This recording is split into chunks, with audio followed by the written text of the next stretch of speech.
a successful testing of that video that we tried playing yesterday, Khafi. Okay.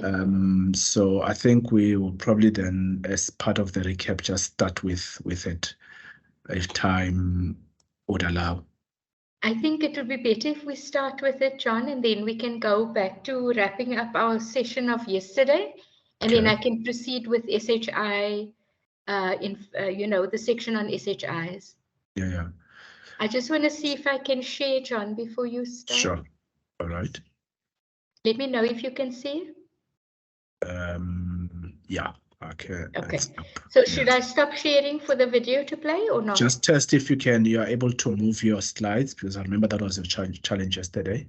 Yeah, let me check. Did it move for you? Yes, it is. It does. It does. Okay. No, it's fine. You can stop sharing. I think Mandla can bring up the video, but I see it's 2 minutes past 9, and half of the people that we had yesterday are still not here. So maybe should we still give it until 5 past? Yes, let's wait. And wait and start only at 5 minutes past. Okay. All right. I think we are good to go. It's 5 minutes past 9 on my watch. I think let's officially open today's session. I hope I'm audible to everyone joining. Good morning once more. Welcome back to those of you who were with us on day 1 yesterday. We are now on the last lap. We are on the last lap today, being the second and the final day of our introduction to social housing session. We thought just perhaps as a start, we could just recap yesterday and perhaps take an opportunity to deal with some of the gremlins that came through, we experienced yesterday on the video. So part of our recap this morning, ladies and gents, colleagues, would be to have a replay of that 10-minute video clip. Mandla, my colleague, is available. If Mandla, you can hear me, please bring up the video. I think as soon as we have had that play, we'll hand over the session to Khafi. All goes well. I think we want to release you off early today. We'll see how much we are able to push. Our sense is that we probably would wrap up the session just after 12 or round about. To those of you who are joining with us for the first time, not aware of any, but nonetheless welcome. Do bear in mind that because this is a build-up of content from what we covered yesterday, you perhaps have an opportunity to join us again when we rerun this content or this training topic in early Feb in the new year. So do alert me in case that you want to take on that option or opportunity to rejoin us on email, so that I can include you in the grouping that will be for the February session. Without much ado, let me ask Mandla, can you hear me? Please put up the video and let's just take it from there.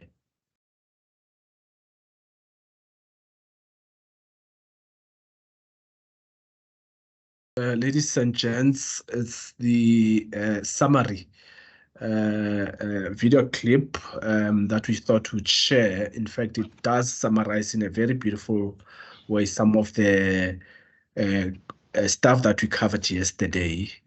We're going to just now, as I indicated, hand over the session to Khafi, and perhaps Khafi, you will just want to take on and begin with a further recap.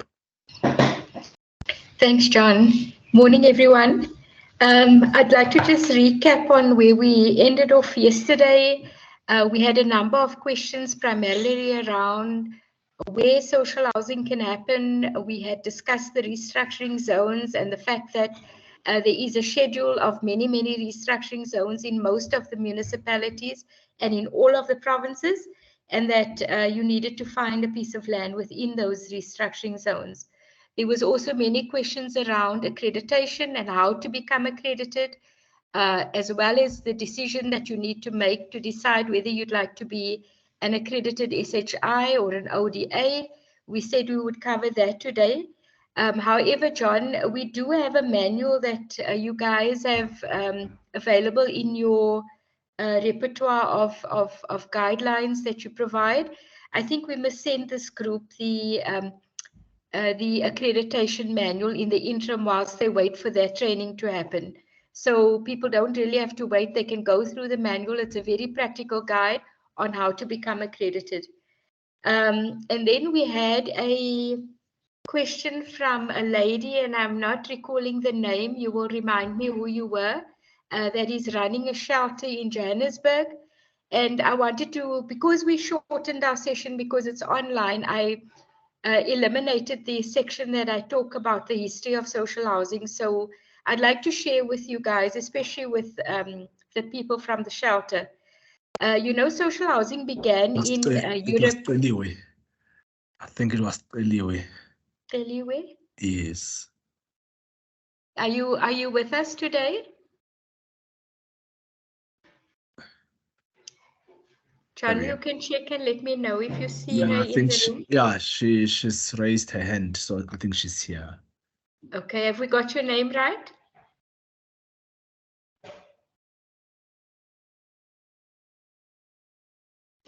It wasn't Cheryl, was it Cheryl? Was it Cheryl? Probably right, Khafi. Yeah.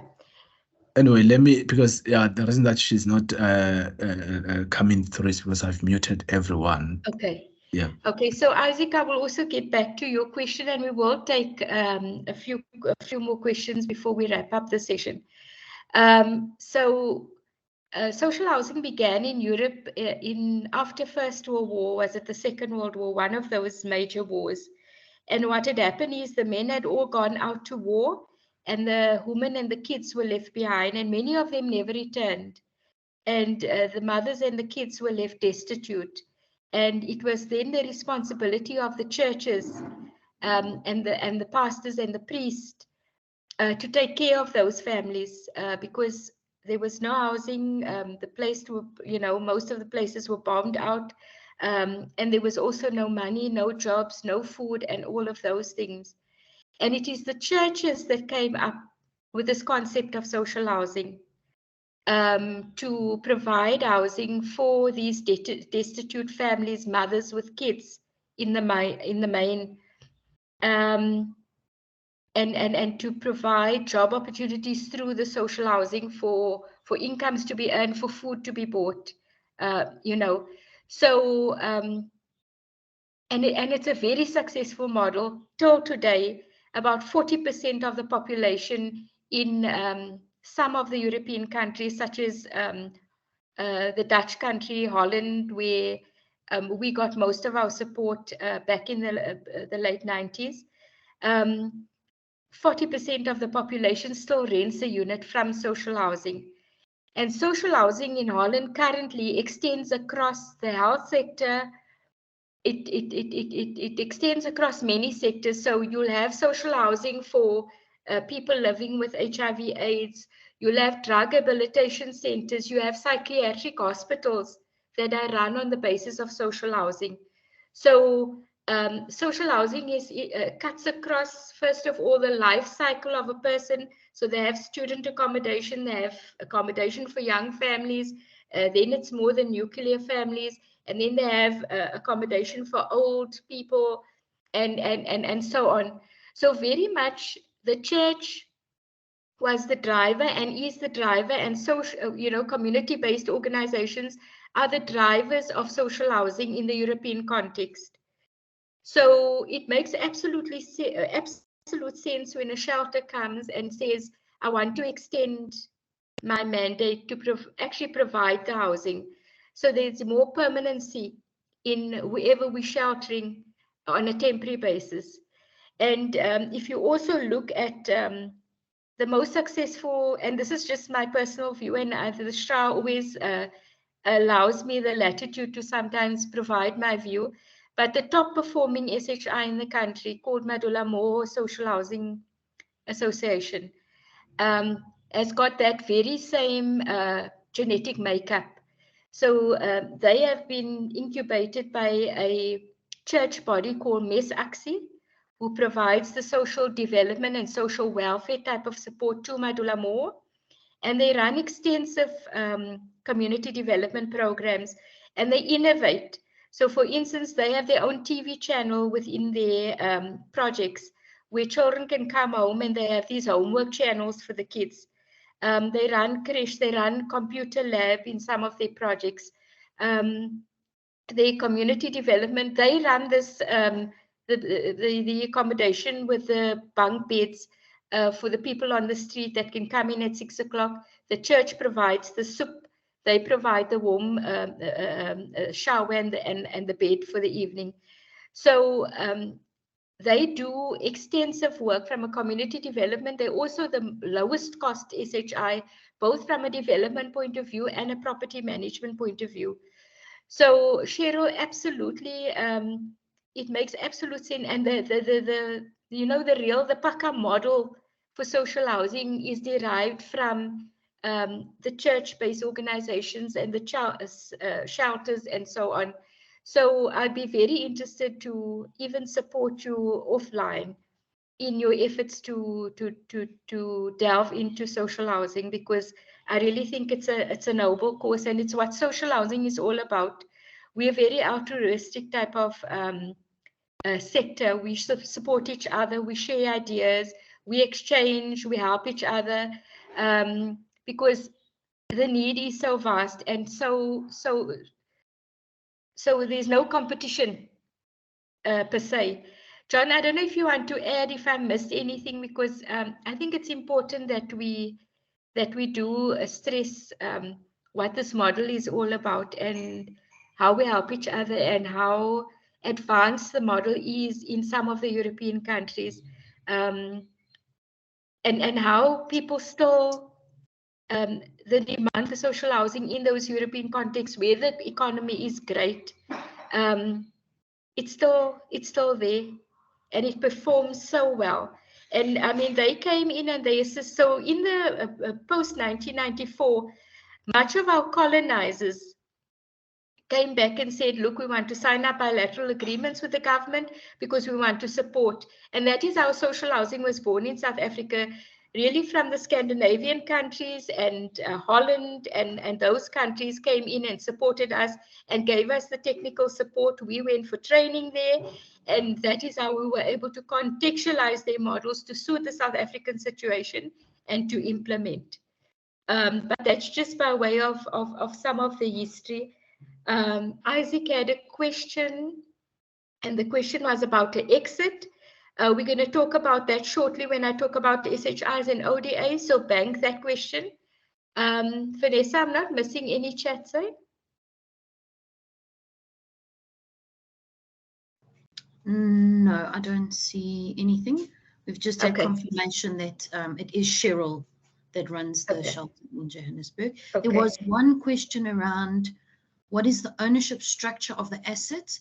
Does it belong to the state, to the SHI ODA when the project is complete? And what happens to the asset after the 20-year period? Okay, so Isaac, we're going to cover that shortly. I'm going to talk extensively about that when we talk about SHIs and ODAs. So let's park that question. I just wanted to check if anyone else still had questions around the exercise that we did yesterday. If not, we're going to proceed with our program. I think we're good to go. Let me just share my presentation again.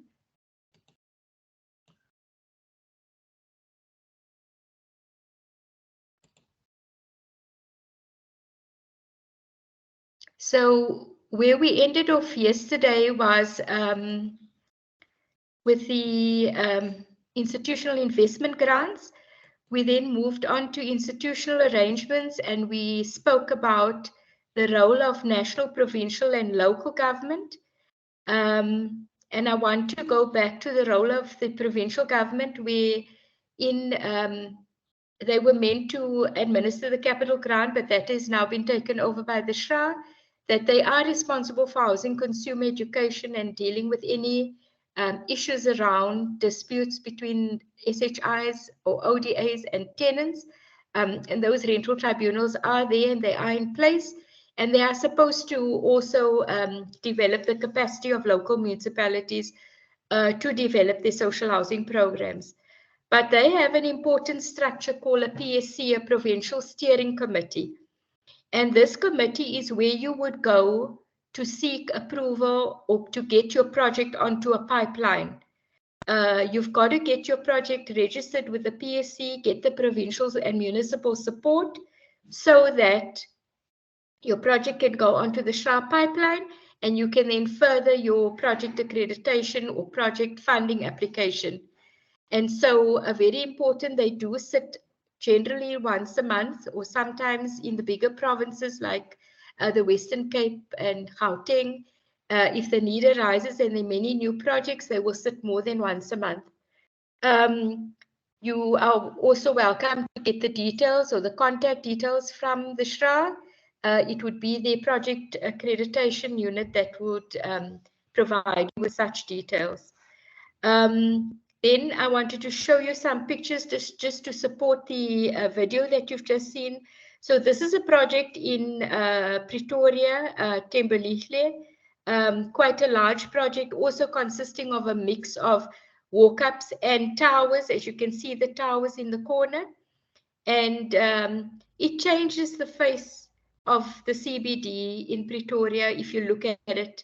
And surrounding this area is all the shops, all the retail, all the government offices. It's just economic activity right around the project. So this one was done by East City Housing. And then the institution that I spoke about, Madula Moore Housing Association, they've done much work in the CBD and in Hillbrow. This is a project called BG Alexander in the middle of Hillbrow, an old building that they converted into a number of rental typologies. They do have those beds that we spoke about. They also have some of those nano units in it, and then they have social housing as well. Now, their community development programs are so advanced that they have an arrangement with one of these English soccer clubs. I don't know, a famous one. They also have a partnership arrangement with the... Sorry, Khafi. Yes. Just to check by thumbs up, because I see there's a message that's come to say someone says they can't see the slides. Is it a common challenge with everyone? If you is just an isolated case? And maybe while we still at that, maybe just do it on what's this slideshow, Khafi. Can you see it better now, John? Well, yeah, it's still not in the slideshow mode. So there are two people that say they can't see, but the few that are coming through are confirming that they can see, except those two. I'm just not sure. Maybe it's the John. I think I've got a problem then. I think you're gonna have to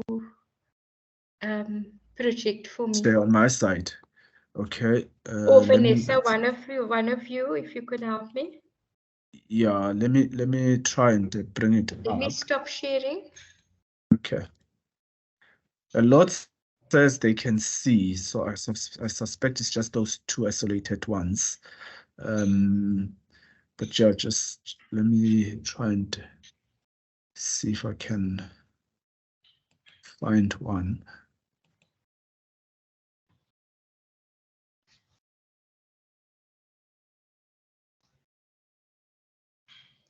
It's slide 57.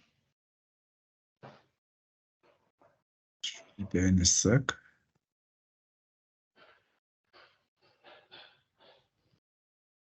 Tell me if it's showing. Just then to go to. Yes, it's showing.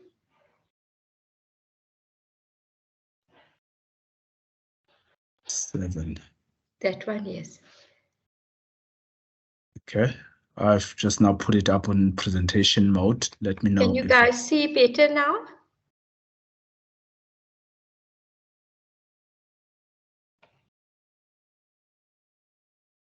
Yes, it seems as if it's all good now.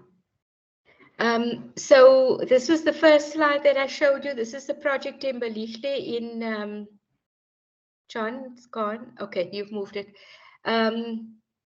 The one before that was the Thembelihle one in Pretoria in the CBD. This is the project in Hillbrow done by Madula Moore.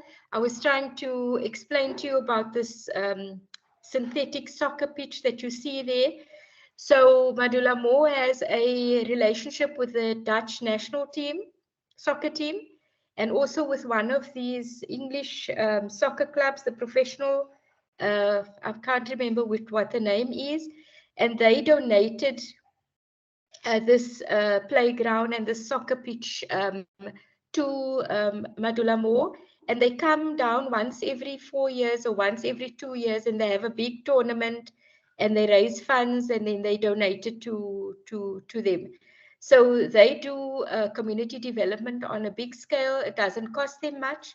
They just leverage and use their networks to get big corporates and social development and international agencies to support them. And in that way, they're able to roll out these types of programs. So that's BG Alexander in the middle of Hillbrow, and also changes the face of that particular area. You will see that outside the project, it's green, there's trees, it's clean, the road works, the street light works. That is what social housing does if you do it at scale in a particular area. Even the landlords that own some of those bad buildings in that surrounding area have come to the party and joined a grouping with the SHIs to improve their buildings as well. So they see that it's in their interest to change the scape of the area, and then they partner with each other. So they have an organization called Ikaya Neighborhood Trust, I think it is, and they rally around all of the landlords within a particular area, geographic area, and they then work together on ensuring that there's sufficient recreational facilities in the area, that urban management is taken care of by the municipality, and they rally around tenants and to see what programs they can run to support tenants in the area. If we can move to the next slide.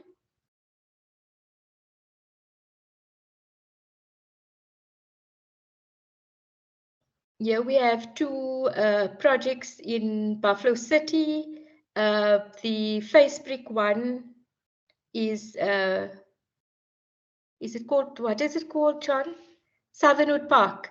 It's Southernwood Park, and the other one is called Skyview. And they are also towers because they're well located, so they went up and had lifts installed. Also changing that particular side of Southernwood. It has a bad side, it has a good side, like Hillbrow. And with social housing in this particular locality, you would see that area is somewhat upgraded. Can we move on?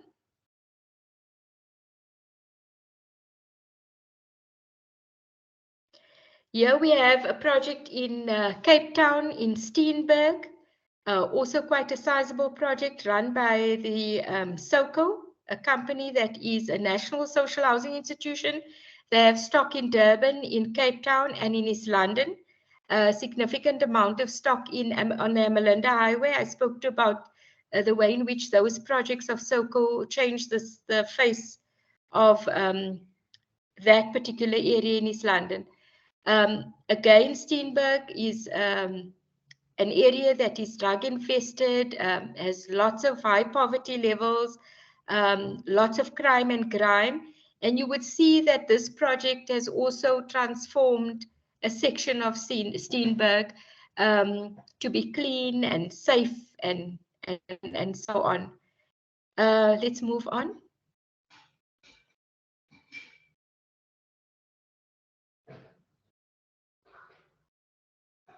This is also the Steenberg project from another angle. If you look at it, you can see Table Mountain in the background. Yeah, move on. Okay, so John, I want to skip these few slides on local government because we have been through what they are meant to be doing. And I don't think we have many municipalities in the room. We spoke about the role of the SHRA.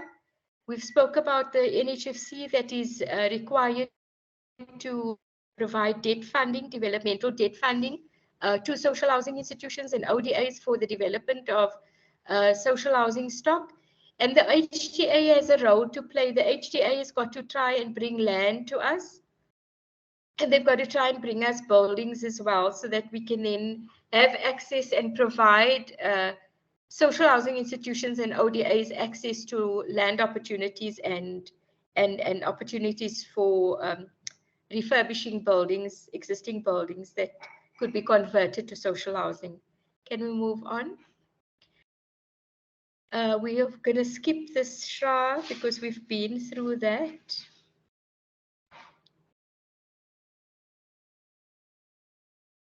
I want to get to SHIs. Okay. So according to the Social Housing Act, a social housing institution is accredited under the Act, which carries or intends to carry out the business of providing rental or cooperative housing options for low to medium income households. It excludes immediate individual ownership on an affordable basis, ensuring quality and maximum benefits for residents and managing its housing stock over the long term. So, you know, there's a clear mandate set out for social housing institutions on the basis that they would develop, own, and manage stock. Can we move on, John? So generally, what social housing institutions would have to do is they would have to acquire stock, or acquire buildings, acquire land for the purpose of development. They would have to develop that. They have to act as the owner of it, and they would have to manage it. And the reason why we separate ownership from management is that to own a property is to ensure that the asset is preserved and the asset is managed. To manage the asset is to manage the tenancies, to manage the maintenance complaints that come in, and so on. So we separate those two because when you put it together, you then lose sight of the ownership role of it. Essentially, a social housing institution is a not-for-profit business, but it's not a loss-making business.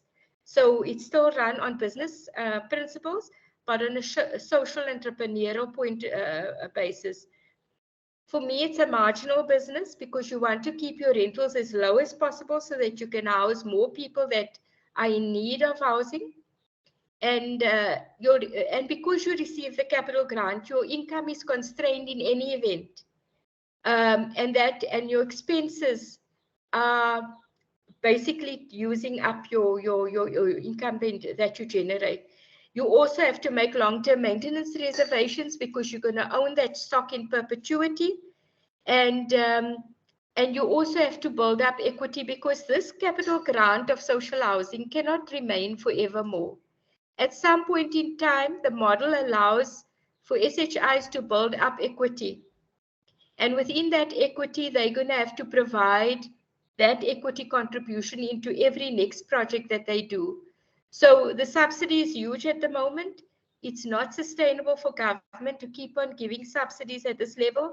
At some point in time in SHI, when it reaches its critical mass, it has to begin to self-fund. So we have an institution that was born in the 60s already called Communicare in Cape Town. And because they've built stock over since 1960 and developed huge capital reserves, they have been able to put in about between 20 and 40% equity into their buildings every time. So yes, they use the SHRA grant, but they then don't have to take debt. They put in the rest as equity.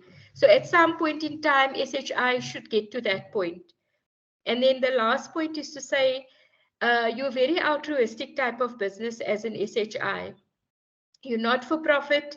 You are there for the greater good. You're there to work towards the development of South Africa and the communities within in the projects that you develop. And so your focus really is about empowering the poor and uplifting the poor to be able to become middle income earners and so on. So you deal with a lot of vulnerability, especially in the primary target market. Poor people come with many, many social ills. You work through, you become almost a social worker more than what you become a developer of properties. It's just by default that we have this development role because we don't have sufficient stock in South Africa to cater for lower income people. So we end up having to build housing. But at the end of the day, our main job is to become social entrepreneurs. And like I said, we call it a social entrepreneur because you cannot be loss making. It's got to be run on firm and solid business principles, good governance principles, and you cannot be loss making because then you're not going to be sustainable over the long term.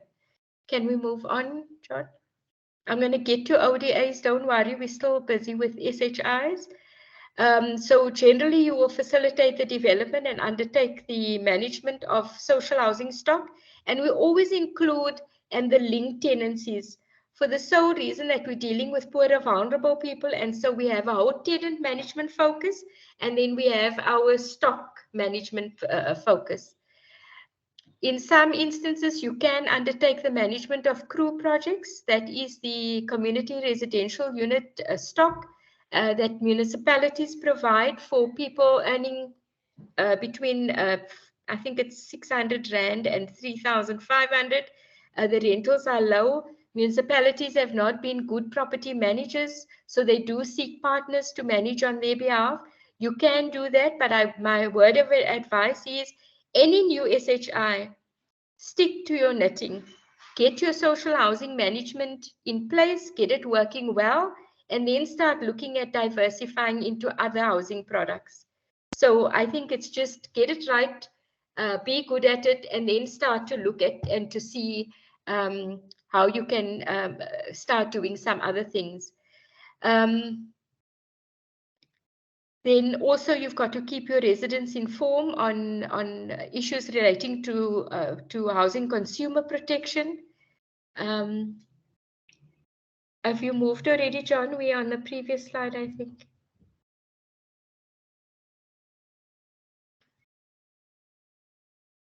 Yeah, and then you also have to work in terms of best practice in the social housing space. We have benchmarks and KPIs that the sector keeps, and the SHRA measures your performance against. You've got to stick, you've got to aspire to meet those best practice regime, and also comply with the regulatory requirements. And then on the building side, the SHRA has just had new norms and standards, technical norms and standards published. I'm making a note to make sure that we get that to you for those that are going to be doing projects. We can send you those norms and standards. It gives you a clear view of the unit typologies that you can build within your projects. It also gives you the type of energy efficiency requirements that the SHRA would want from your projects, and many other technical norms and standards that they want you to build into your projects that you're developing. Can we move on, John? So from an ODA point of view, an ODA can be any company in any business, right? And it can be a profit-making company, so a PTY Ltd. But when you come into social housing, if it is that you have a business, for instance, using an example, you have a business, and the business is it's got mining interest, it is it's got a retail component, or whatever the case may be, and you want to now go into the property business and social housing in particular, what the SHRA will require you to do is to set up an SPV, a special purpose vehicle, through which the social housing project can be delivered. Now, an SPV could be a subsidiary of a holding company, or it could be a separate company, totally separate company registered just for the property business or for the social housing business in particular. The reason why the SHRA needs the social housing project to be housed within a special purpose vehicle is that they need to then protect their investment into that business. So if we had to put it into your ODA business who is doing mining work and the mining goes belly up, then the potential to lose the social housing investment is huge. So to protect that and mitigate the risk of losing the social housing stock into which government would have put 70% funding, they then asking you to house it in a separate company. Hafi, can you hear me? Yes. Sorry, I think I was kicked out out of the meeting. I had to come back in. Can you still see the presentation? I can, but I saw it jumping around and I was a bit confused, John. Oh, so let's see. You were on the ODA slide, yeah, but right? I think maybe before that slide, maybe we missed some of the previous ones. It's fine. No, it's fine. We didn't miss anything then. We're okay. On the next slide, yeah. So, so that special purpose vehicle is one of the requirements that you are going to have to comply with if you want to become an ODA. And then there's the whole issue of your project having to be accredited. So you must come with a piece of land. You must then register that piece of land with the SHRA to get onto the pipeline, attend the PSC, get your project registered there. And then there's 3 elements that you have to comply with. So you have to have an organization, like we spoke about, the SPV, that has got the governance arrangements in place, that has got the financial management arrangements in place, tenant and property management arrangements in place, and property development arrangements in place. So the SHRA would do that as a first check to see that that company is there, it's registered, and it's set up properly. And it also then will look at the project itself, which is the QuickScan B. And that project then would be tracked against, is there a land agreement in place? Is ownership of the land vested with the SPV? Or is there a long-term lease in place? Is the bulk services available? Are there building plans in place? Has the QS costed the project yet? What is the construction program going to be like? Is there NHBRC registration? They would check all the technical readiness aspects of the project. And then lastly, they would require you to do a quick scan C, which is your financial model. They provide you with a financial model. You would complete your CAPEX, what the BOQ is saying the cost of the project is going to be.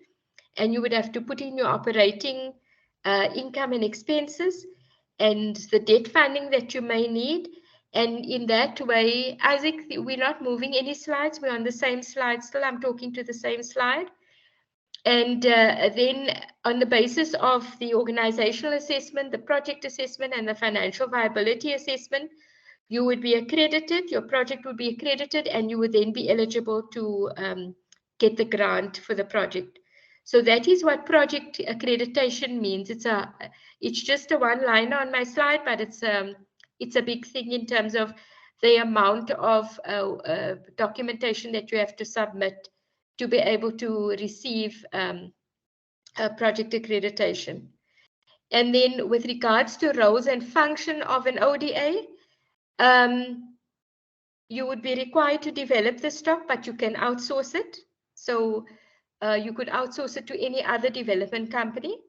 And then you can own the stock, or you could have a long-term lease arrangement in place with whoever owns the stock, or a land availability agreement in place.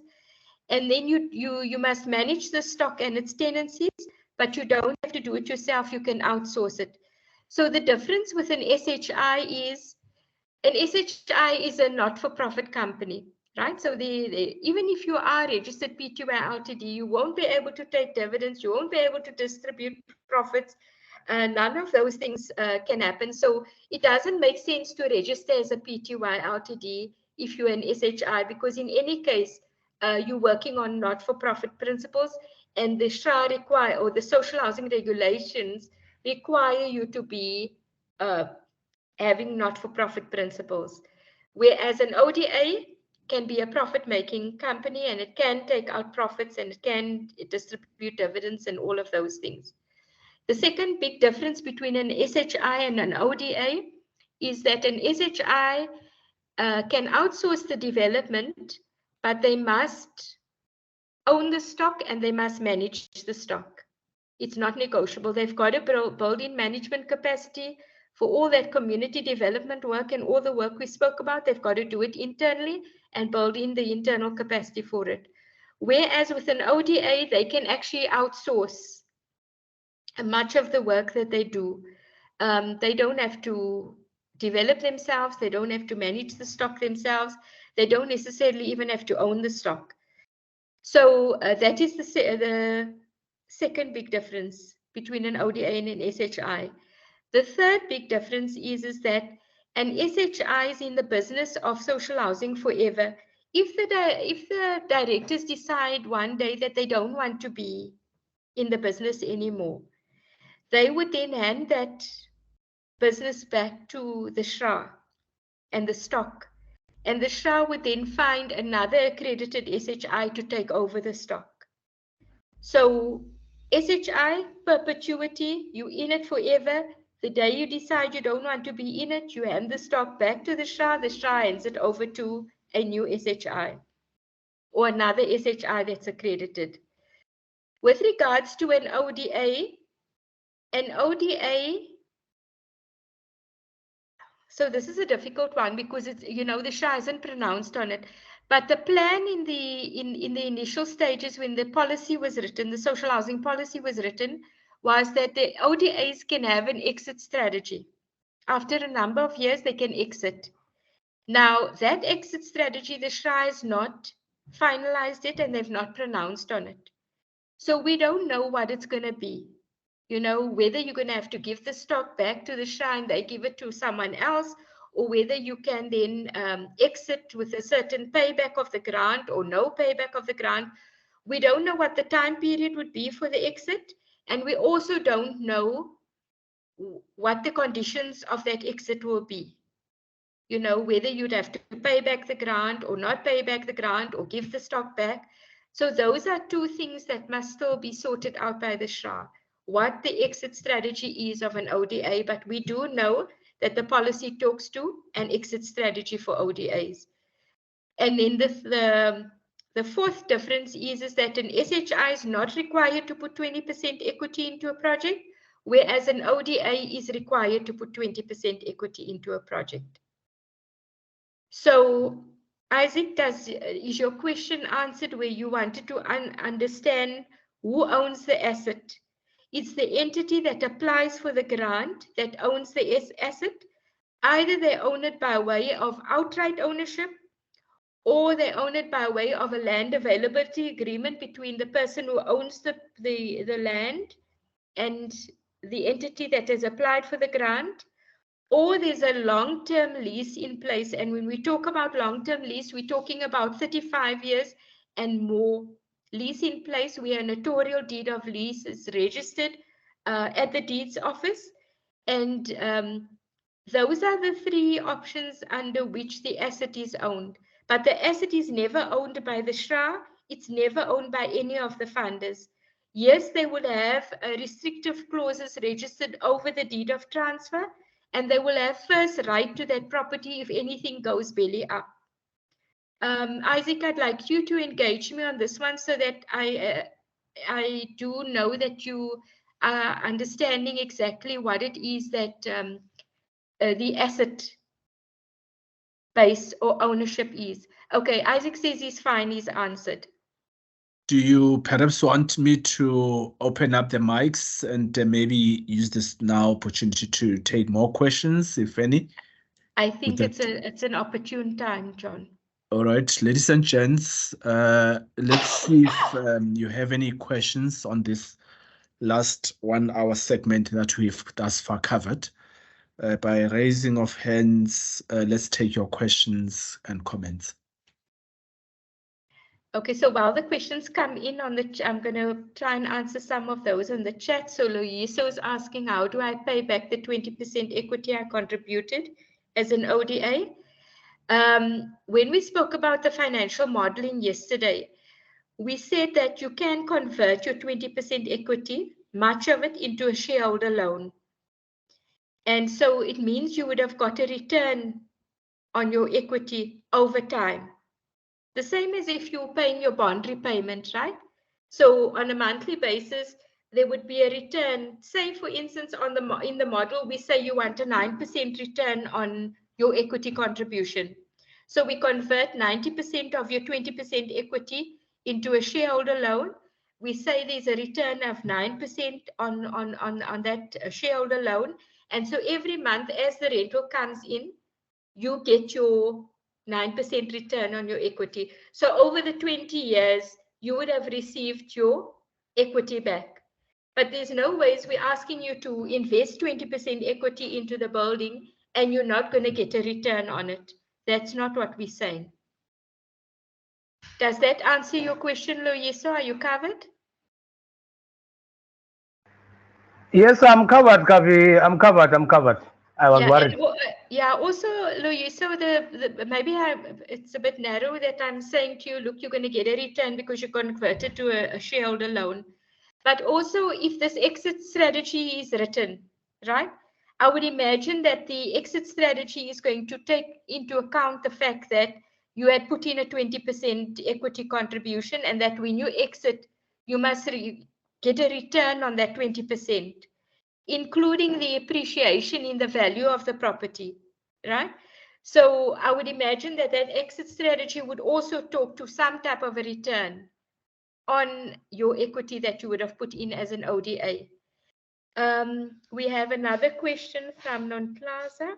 If an SHI leasing land from the municipality, what happens to the stock after 35 years? So we work on the basis that if a municipality is going to lease land to you, and they're not going to consider that, because most of them would look at a 99-year lease if they don't want to go the outright sale to you option. Then, and they don't look at the 99-year lease, they look at a 35-year lease, then they would themselves look at extending that for another 35 years from time to time, because in their policy, they would have said, I'm making this land available for social housing. The council would have approved it for social housing only. But the decision to lease only for 35 years would mean that after 35 years, the land has got to remain for social housing. So they would always just extend, that 35 years on an ongoing basis. But I would say to you that most of the municipalities that go for the lease option go for a 99-year lease, and it just gets extended all the time. If you can just put your hand up or put a thumb sign up if you're happy with that answer on Plancha. And then Mzukwa, okay, you fine. How do we apply for land as an SHI from the HDA? So, you know, there's two ways of looking at it. One is you knock on the door and you say to them, I've identified a piece of land. It's within your mandate to make land available for social housing, amongst other. Can you acquire this land for me? That's one way of doing it. So you make approach directly to them. The second thing is the SHI is trying to, and it's years now, but they're trying to work out to get to a point where they have an agreement with the HDA that the HDA sources land within all the restructuring zones and makes the land available, and the SHRA then accredits SHIs and ODAs, and then they make a marriage between the land that's available from the HDA and the SHI that needs a piece of land to get started. So that negotiations are ongoing, and hopefully it does come to some type of real, you know, implementation at some point in time. It's been going on for a long time, but I do think that that is the idea of the SHRA, is to say, as housing agencies, we need to work together. You are responsible for land and land packaging. You're supposed to be doing it well. Do it for us and give it over to us. We have the partners whom we've accredited, who have the capability to develop that land for social housing. The same goes with buildings. So there's two ways of looking at it. It's one way you knock on the HDA's door yourself. The second way is to see if anything comes off the SHRA HDA arrangement to see whether you can get land there. But in any case, the HDA is always going to look for municipal land or state-owned land. So where it's municipal land, you might, and the municipality has a social housing program, you might as well as knock on the municipality's door and see if you can't get a direct partnership arrangement. But where it's state land, I think your best bet is to approach the HDA, because it's going to be very difficult for you to go and negotiate directly with public works, for instance, on a piece of land. It's going to be easier for the HDA to knock on their door and to work with them to try and get a piece of land for you. So the next question from Tandeka is, how do we approach this? Do we approach the HDA first for the land, or do we get accredited as an SHI first? Remember, yesterday we spoke about the fact that an SHI, to become accredited or to apply for accreditation, has got to come with a piece of land. And so my answer to you would be, you go to the HDA or you go to the municipality or you look privately for a piece of land. You try and get some type of an agreement on that land, which is subject to you becoming accredited. And then you seek accreditation with that piece of land. If your question is answered, you can just give me a thumbs up sign. Other than that, are there any other questions? There is a hand up. John, can you see whose hand it is? It's Isaac Njeng. Isaac, if you can unmute yourself and pose your question or comment. Thank you, John. I had also typed the question in, but let me just read it. So I'm on the ODAs. I'm on the ODAs. The way I've understood it is that accreditation of the ODA is directly linked to two things. One, the SPV, as well as a specific project, right? So now my question is, in the event that those happened, but then the ODA wants to pursue a second or third project, the same SPV, or they are required to then also create another SPV for that second or third project? Isaac, that's a good question. So, and it doesn't have a straight one-way answer. So you can use the same SPV because you set up that SPV for social housing or for property, right? For property development and management. So the SHA wouldn't require you to set up an SPV for all the projects that you're going to be applying for.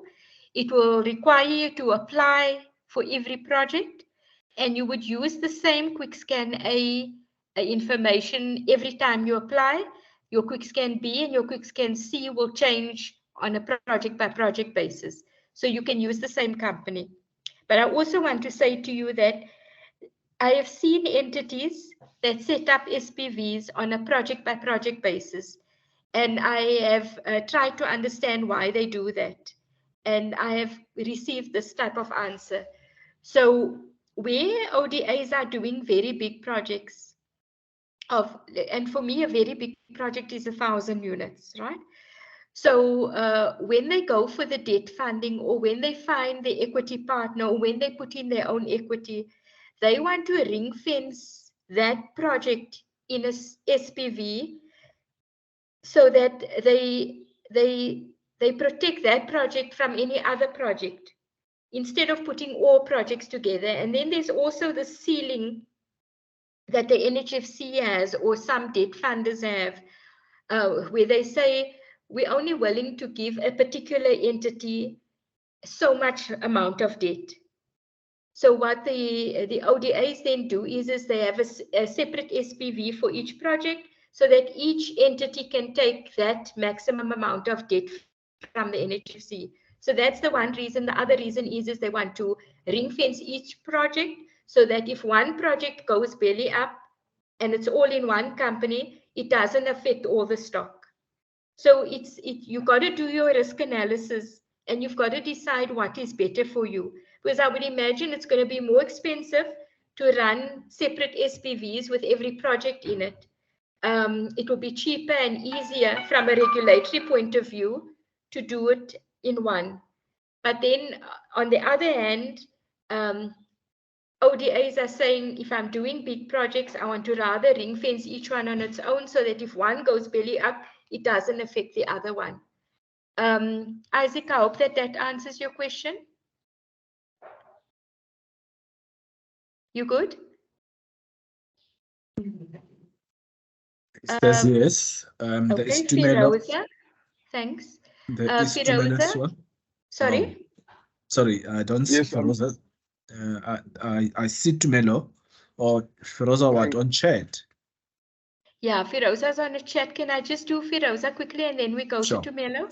Sure. Can a company that's a P2I Ltd still apply for an SHI or should the P2I Ltd be removed from the business name? It can apply. But what you're going to have to do is to change your MOI. Your MOI has got to have these 4 clauses, and I'm not going to read them all out to you. I think I do. I hope I have it on one of my slides that are coming. But these clauses that the SHRA is going to require to add in is that there will be no shareholding. There will be no distribution of profits. Income and assets will have to be used solely for the purpose of social housing. So if you make a profit or you derive any income from the asset, you're going to have to plow it into the social housing business. You can't take it out of the business. And the 4th clause is around winding up. So there's a winding up clause. It says that if I want to wind up my business, I'm going to hand my project back over to the SHRA. Obviously, when you hand the project over to the SHRA, it's the net asset that you're handing over. So for instance, you've got this asset, you've been funded by the SHRA, the NHFC has given you 30% debt over the property. You cannot be giving that stock back without settling the NHFC. So it will be the net asset that would be given back to the SHRA, taking off all the debts over that property that are in place. So that's the short answer of you don't have to change the company, but you're going to have to change the MOI. And potentially you may have to then also look at the directorship because the SHRA has very particular requirements around the skills that the board has got to have. So they look at legal skills, finance skills, property development skill, property management skills, and HR skills. Those are the skills that they want to see on the board of directors. If your skills are not organized in that way, then you're going to have to change the directors of the company. And they also want a majority of non-executive directors and a minority of executive directors. Firoza, your question all right? Answered?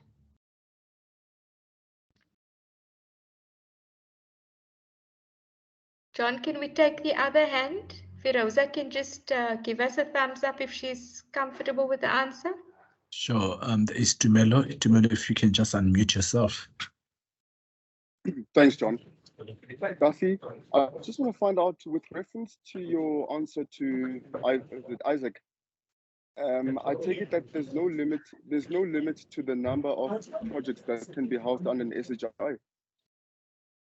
Absolutely no limit. And remember, Tumelo, any SHI or any aspirant SHI sitting in the room today or ODA, you cannot be thinking about delivering a project and then going to sleep. You want to be building consistently, not aggressively, but in a measured way. You want to be building projects. Now, the reason why I say you have to have a measured approach and not an aggressive growth strategy is that the building of the units is not a problem. You put your professional team together, you get your land and you build your project. That's the easy part. It's a bricks and mortar thing, right? It shouldn't be difficult, even though in most of our SHI struggle with the development side. My view is that that is not the difficult part of the work, but the take on of a project is the difficult part. You can only take on as an SHI or an ODA a certain number of units over time, because our management model is so different from the private sector rental model, and the community development tenant management side of the business. You don't find those necessary skills coming out of university. So we have to train our people up to do that side of the business. We have to get it so right. And then we have to, take on the projects in stages to be able to get to managing a certain number of units over time. So that is why I say you have to grow every 2 years. In my opinion, if it takes you about 2 years to package a project and construct a project, John, is there someone that you can mute, or I'm not sure where that Yeah, goes. I've just muted someone, but I can still hear sounds. Let me try and mute and unmute everyone again. Hafi, just give me a sec, because I'm not sure who the culprit is, but proceed. Okay, so Tumelo, so yes, you must grow. You cannot be establishing a business to do 1 project or 2 projects. You got to try and grow every 2 years. And so if it takes you 2 years or 3 years to develop a project, within that period of 3 years, you should be thinking of your next one. When you're developing that next one, you should be thinking, so you should continue to grow. And for me, the sweet spot is about 1,500 units. When you get to that, you get to a critical mass where you can realize value for money or you get economies of scale. That's the right word. You get to a situation where you have economies of scale at 1,000. So any project is viable on its own. Don't get me wrong. You can do 5 units and you can be viable, right? But you're never going to get great efficiencies with 100 units or 200 units or 3 or even 500 units. You're going to get the greatest efficiencies when you get to 1,500 units. But once you get to about 2,500 to 3,000 units, then you would find you have to, because you remember when you're growing, you're just adding more staff all the time to do all this work. And then at some point, when you get to 2,500 units, you have to stop and say, am I still efficient? Because you've just grown your number of staff all the time to manage these extra units that come on board. So I've seen, even in South Africa, those that have reached that 2,500 unit mark, there's not many of them. You see them stop developing, and you see them taking a chance to re-look at their business, restructure their business, and try and get those efficiencies in place again, get new systems in place, and so on. And then they start developing again and going on a trajectory of doing another 2,500 or so. So that's just a word of advice, that you must grow. And secondly, you got to look at the life cycle of your business, and you've got to stop and take, track of your business, and then move on again. I hope that answers your question. There was a Tumelo, you're fine? Let me see. Just give us a thumbs up, because I muted everyone. Okay. I don't know if that hand is still a legacy hand, or is it a new follow-up Tumelo. If you're okay, give us a thumbs up. Otherwise, there were 2 chats that were registered just as we are responding to Tumelo's question. Hafi, I don't know if you've picked them up on chat line. Okay. So the question is, can you please repeat what skills are required for board members? Both for ODAs and for SHIs, they're the same. It's legal skills. Vanessa, can you perhaps type into the chat so that it's there and people can refer back to it? So it's legal skills, it's financial skills, it is the built environment skills or property development skills, it is property management skills, and it is HR skills. So we'll type that into the chat, and then it will be there for you to refer to. You can just put your thumbs up if you are satisfied now with that answer. And then Matthew has a question. Oh, could you please repeat the layout of the board members based on Firoza's question? Okay, so Matthew is also covered. Legal, financial, built environment, property management, and HR, Vanessa. I see Dumelo's hand is still up. I'm assuming that it's a follow-up. Dumelo, if that's not a legacy, please. Yeah. I've been wanting to speak, but I was unmuted. I've been wanting to speak. The other question I wanted to ask you, Guffy, is that if you, I keep hearing, as part of the accreditation process, you need to present a greenfield opportunity. Why can't it be a brownfield opportunity? Does it have to be greenfield? No, it doesn't have to be Tumelo. It can be greenfield and it can be brownfield. And brownfield, we talk about many options, right? It could be that you're buying an existing building that's already suitable for social housing. It could be that you're buying a factory and you're converting it, or a hotel and you're converting it. So it can be a conversion. It can be something that you're just retooling. It can be something that you're only refurbishing because it just needs maintenance works. So brownfields can be any type of development, and greenfields, obviously, you understand what that is. Does that answer your question? Yes, it does. Thank you. Thanks so much. So then Isaac has a question to say, is there a platform where either SHIs and ODAs come together to share information and experiences? So there's two ways of answering that question. It's this type of forum where the SHRA convenes sessions.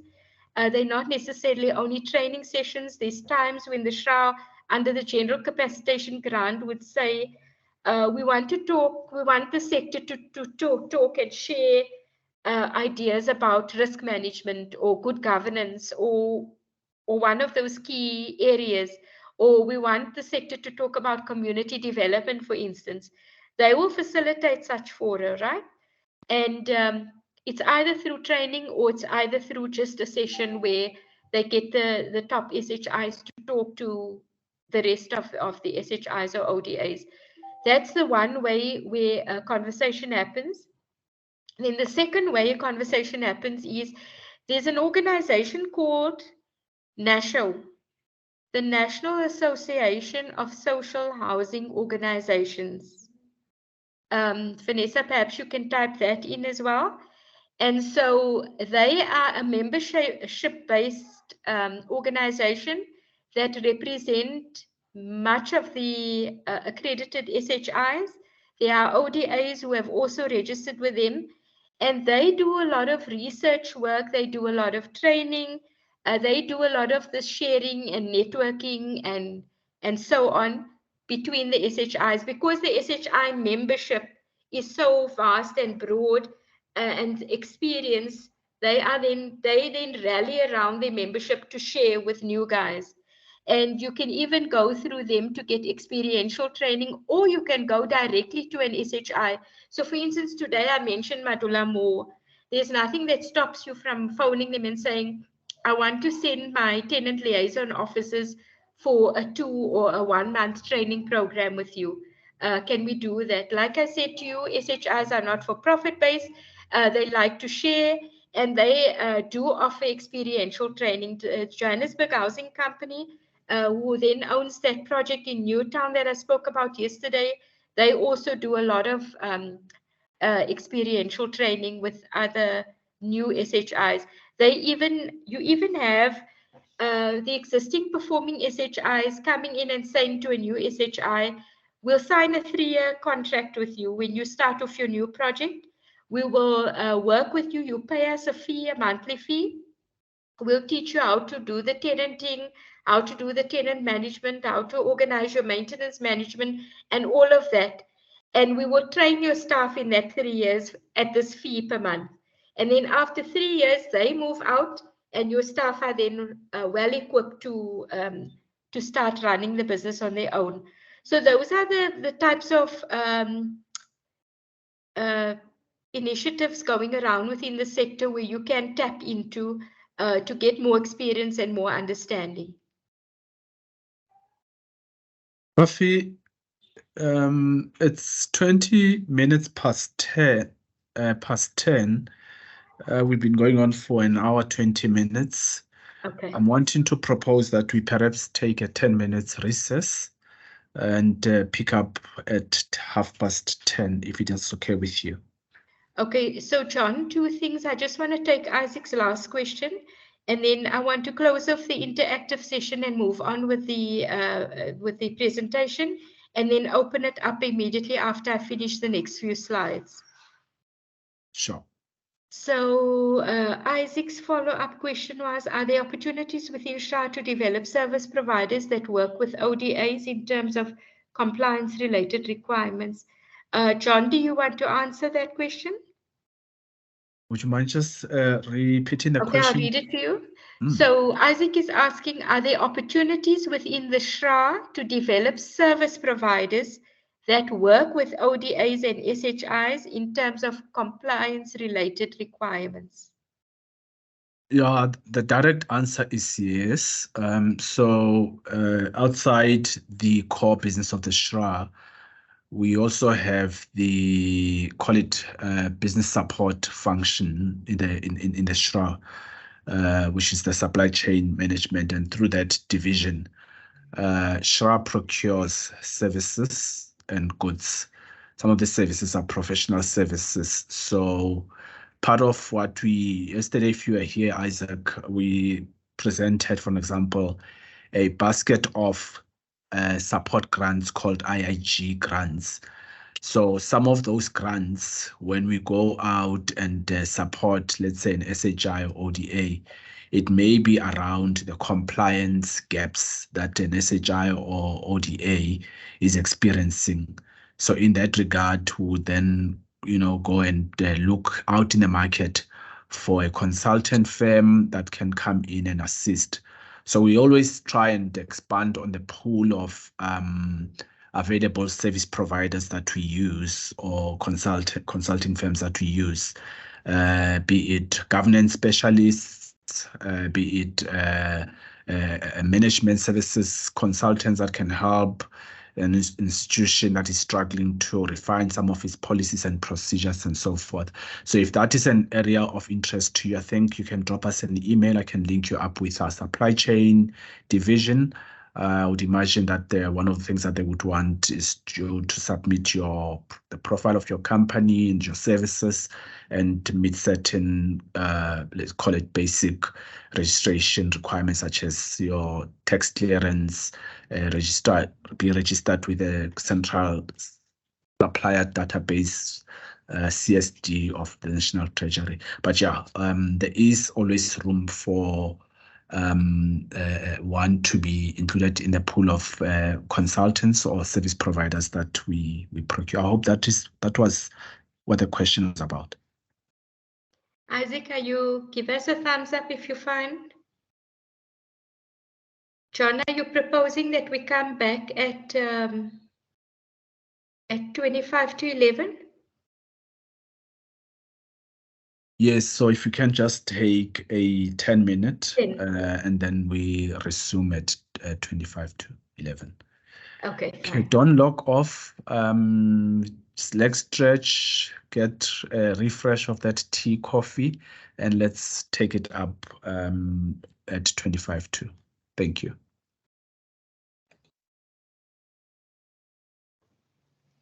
Javi?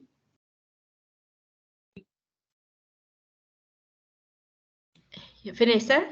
Sorry. Was there a question that you said yesterday you wanted to add to the evaluation form?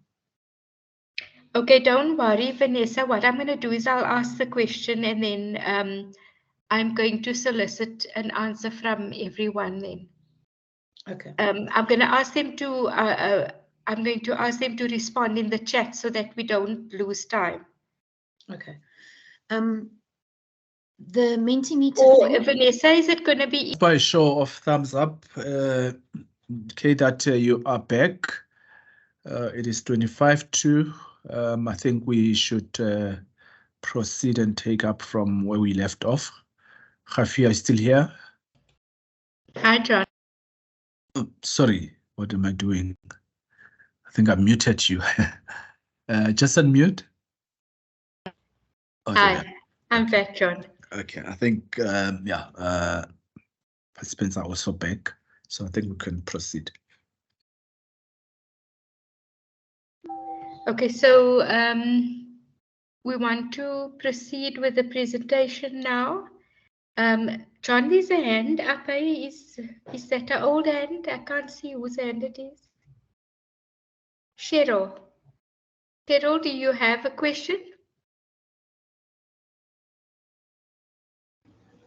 No, I was just raising my hand to say I'm back. Okay, fine. And Nolupa Balo, are you also fine? Or do you have a question? Hi, no, I was just raising my hand as well to say I'm back. Okay, fine. Okay, we're good. John, can you move on to the next slide?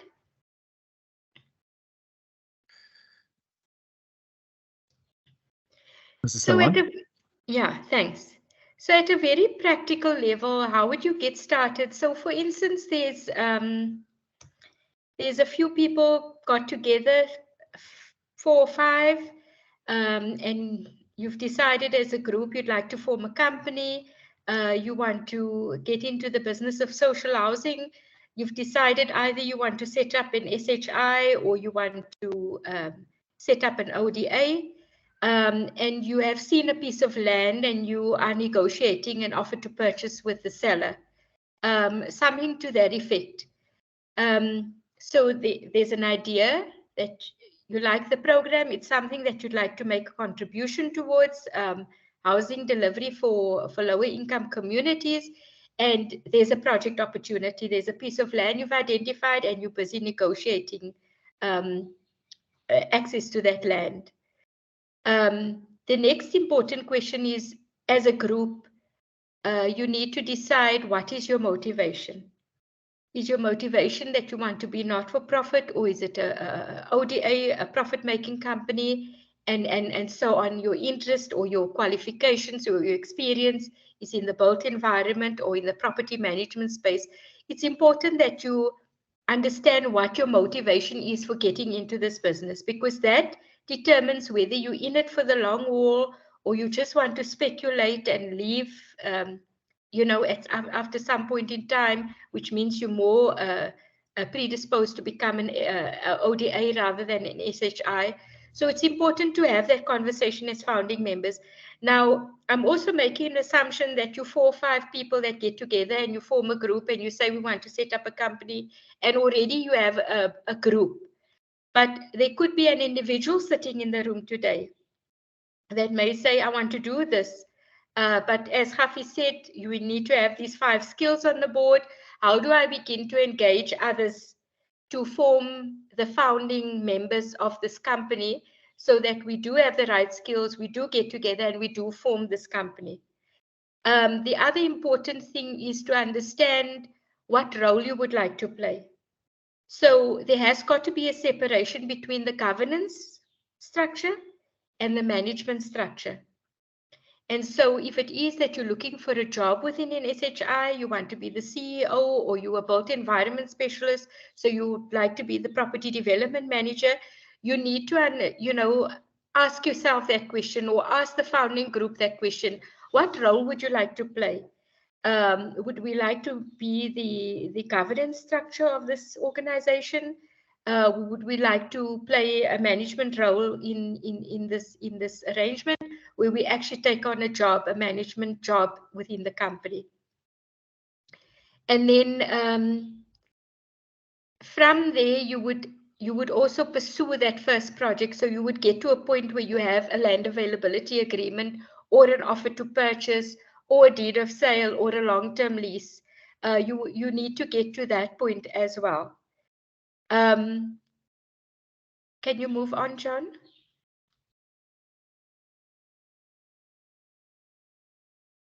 So you've decided you want to go in. Let's just use SHI as an example. So you've decided there's 4 or 5 of you. You have those 5 skills that we spoke about. You all are not interested in taking on a job at the SHI. You have decided you want to go the SHI route, and you want to sit on the board of the organization. You now then move, and you've got you almost negotiated the agreement on the land. You now need to set up establish your company. What are the few things that you need to do?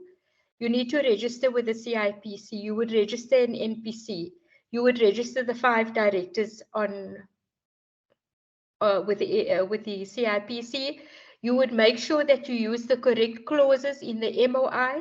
Now, either you would get a lawyer to do the MOI, or you would take a standard MOI that the CIPC gives you for free, and you would add the 4 clauses in and make sure that the other clauses are not in contradiction of the clauses that you're adding in. The SHRA gives you the exact wording of what those 4 clauses needed to be.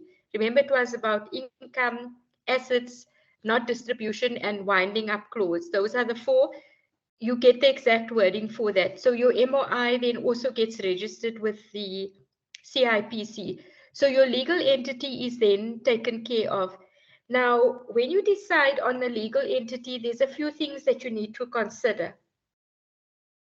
As an NPC and as a new entity, it's obviously slightly difficult to raise debt funding. Because you have no track record. It will be on the basis of your business plan that a debt funder would give you funding.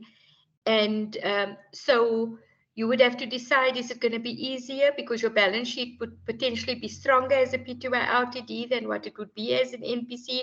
There's also the perception of debt funders around NPCs being loss-making company and PTYs being profit-driven. So that's the one consideration. The second consideration is taxation.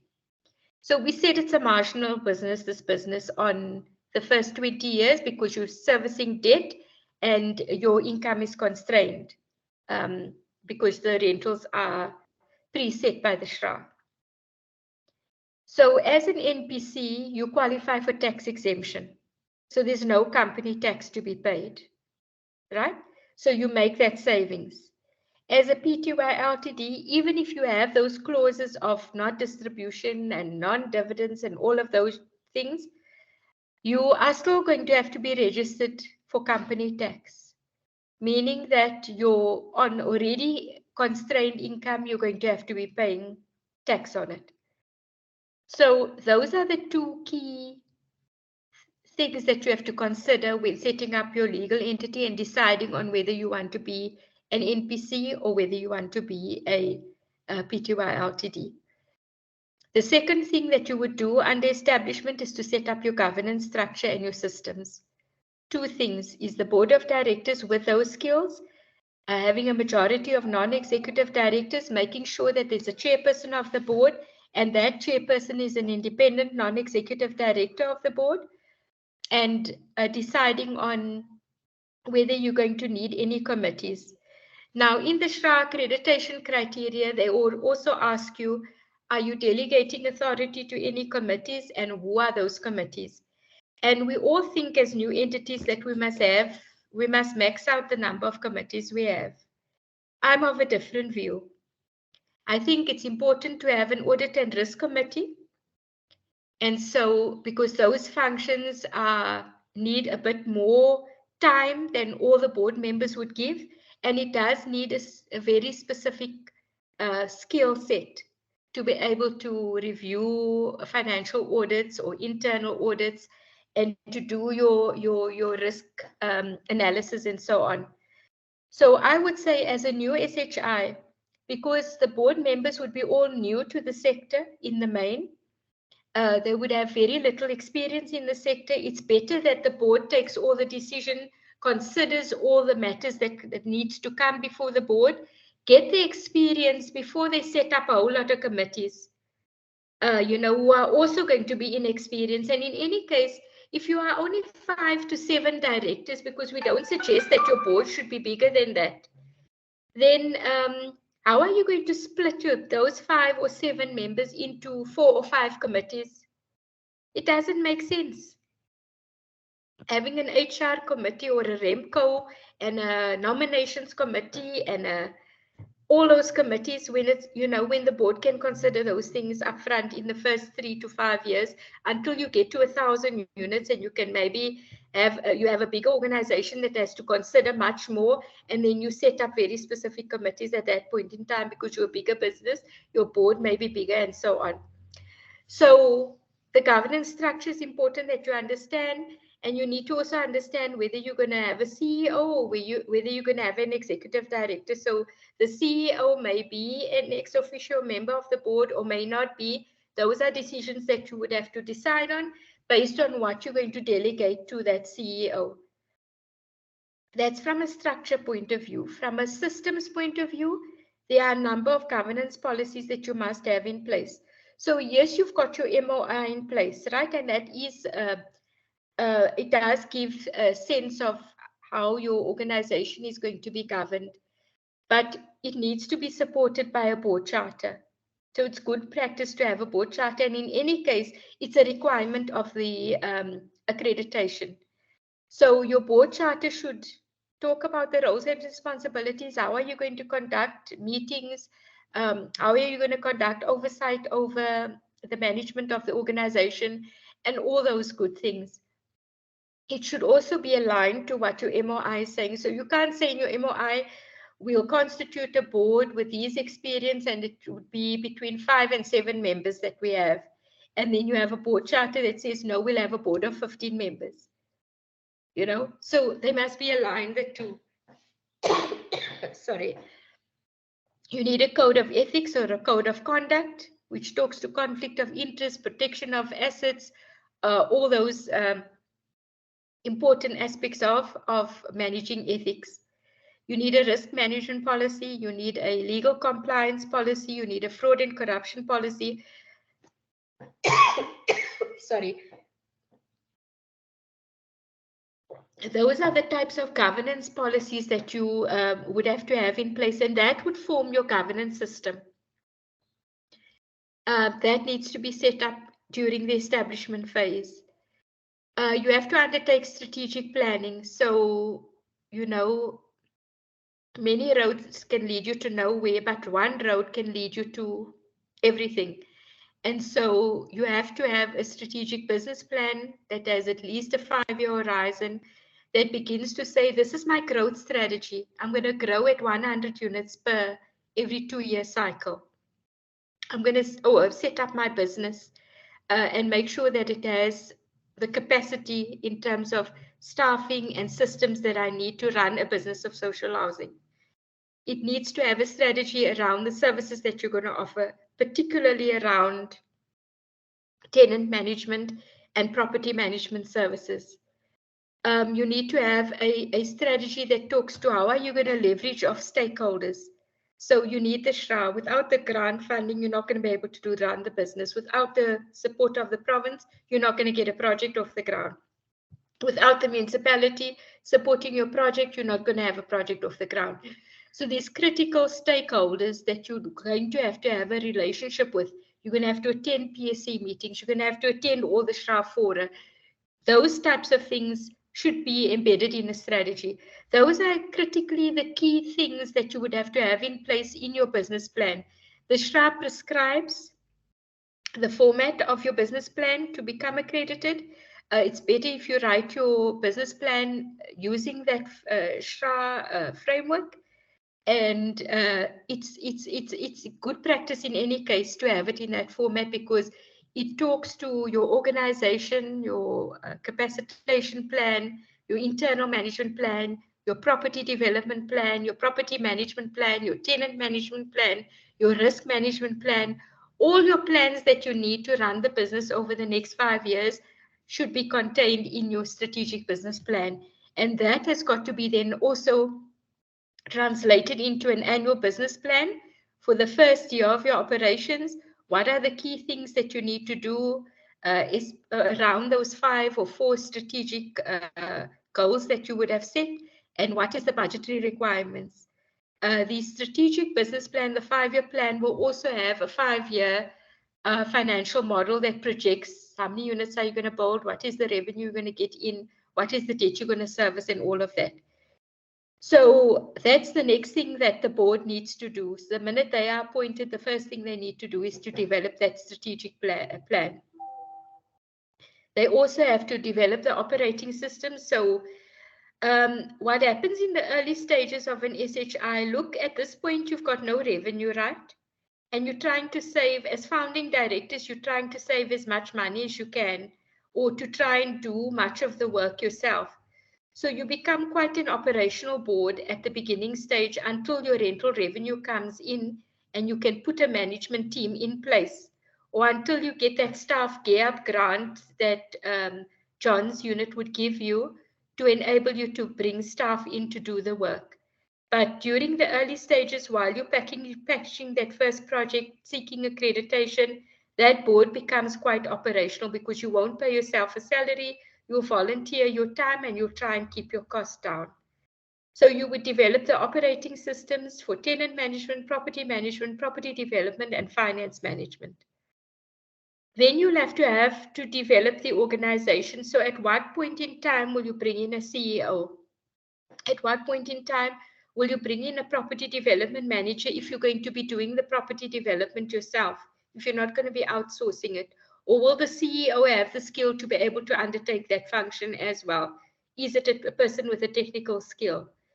At what point in time will you bring in your letting officers? Because you can't wait until the contractor hands over the project and then decide, now I'm going to bring in a letting officer. That letting officer has to do all that screening, marketing the units, finding the tenants, and the attrition rate is quite high because affordability levels are low. So it's a 6 to 8 month piece of work. So better you bring in your letting officer 8 months before the project is handed over so that they can start the marketing, start the screening, start doing the lease agreements for when the project is handed over, so that you don't have a vacant unit when the contract hands the project over, but you're literally putting tenants into the unit on the first day that the keys are handed over to you. So it's about developing the organization and being very specific about when you are recruiting for which positions before the project is delivered, after the project is delivered, and so on. And then obviously, and this is, these don't happen in this order. They almost all need to happen together. So you'll be juggling many balls to try and do all these at the same time, is to become accredited with the SHRA. So if you would have done all the bullet points before this bullet point, you would be ready to submit an application to the SHRA, because everything before this point is what the SHRA would need in any case. Can we move on?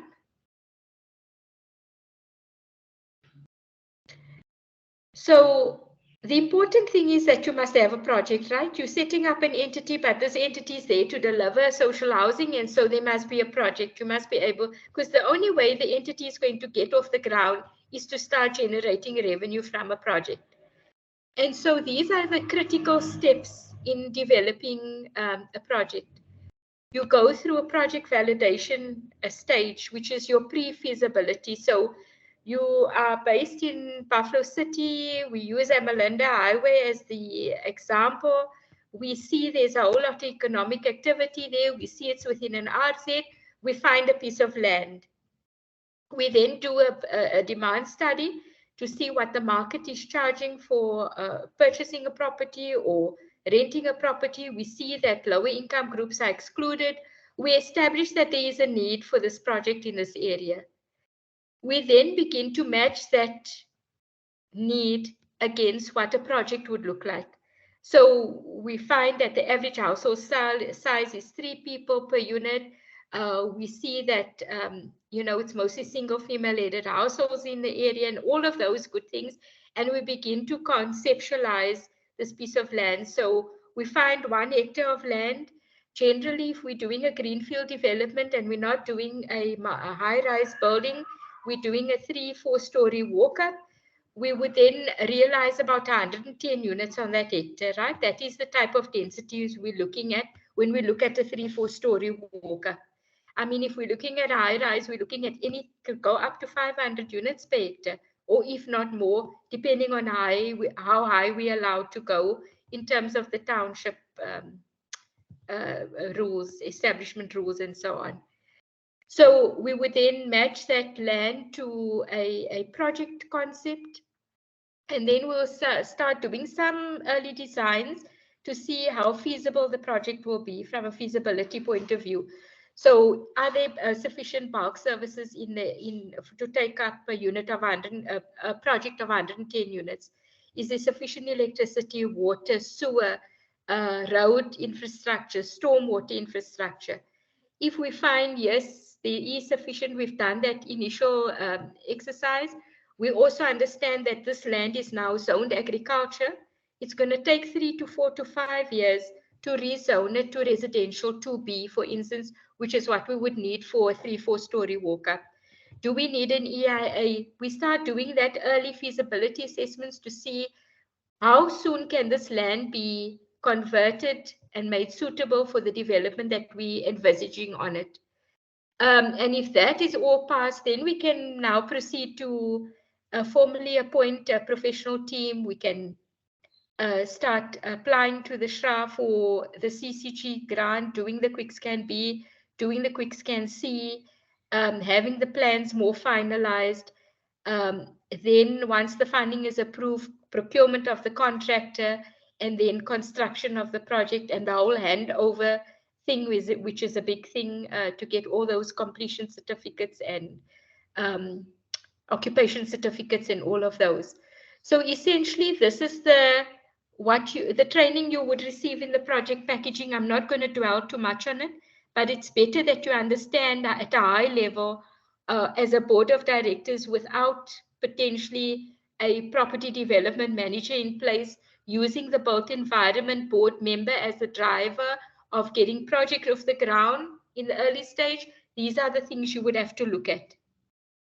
Can we move on, John?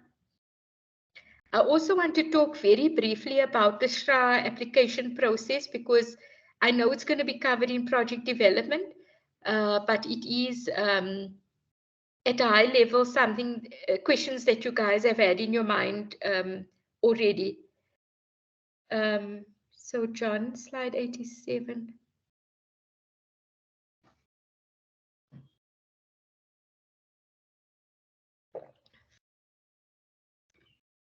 This is the one. Yeah, but it doesn't have everything on it. Okay, there's it come. It's come now. So obviously you've identified your land, you've established that it's within a restructuring zones. Now the list of restructuring zones that we send you will merely be a list that gives the name of the area. You would have to go to the SHRA. The SHRA or the HTA has the maps, and those maps have physical boundaries drawn around an RZ. So you've got to make sure that your earth number, you can do a Google map search, and you can then get the earth number, and then you can take it to the HTA or to the SHRA or phone them and get them to locate it so that they can see whether it's within the physical line or boundary drawn for that particular RZ. That confirmation is extremely important. That's the first thing you're going to do, because you can't waste your time or your money on going far on into a piece of land only to find out that it's not in an RZ. And the SHRA is absolutely sticky. Well, they're not sticky about it. It's just that the rules that they've got to comply with are sticky to the fact that it must be within, I mean, we've had several parcels of land that's sitting just outside the line, just outside the boundary, and it cannot be funded. And the boundary cannot be extended. So it's important that you do that. And then you move towards getting your land availability agreement or your offer to purchase or whatever the case may be. You proceed to do your feasibility business plan around how feasible that project is. And if it's feasible, when can it go? Are you going to have to wait for bulk services for the next 2 to 3 years because the municipality hasn't prioritized it or whatever the case may be?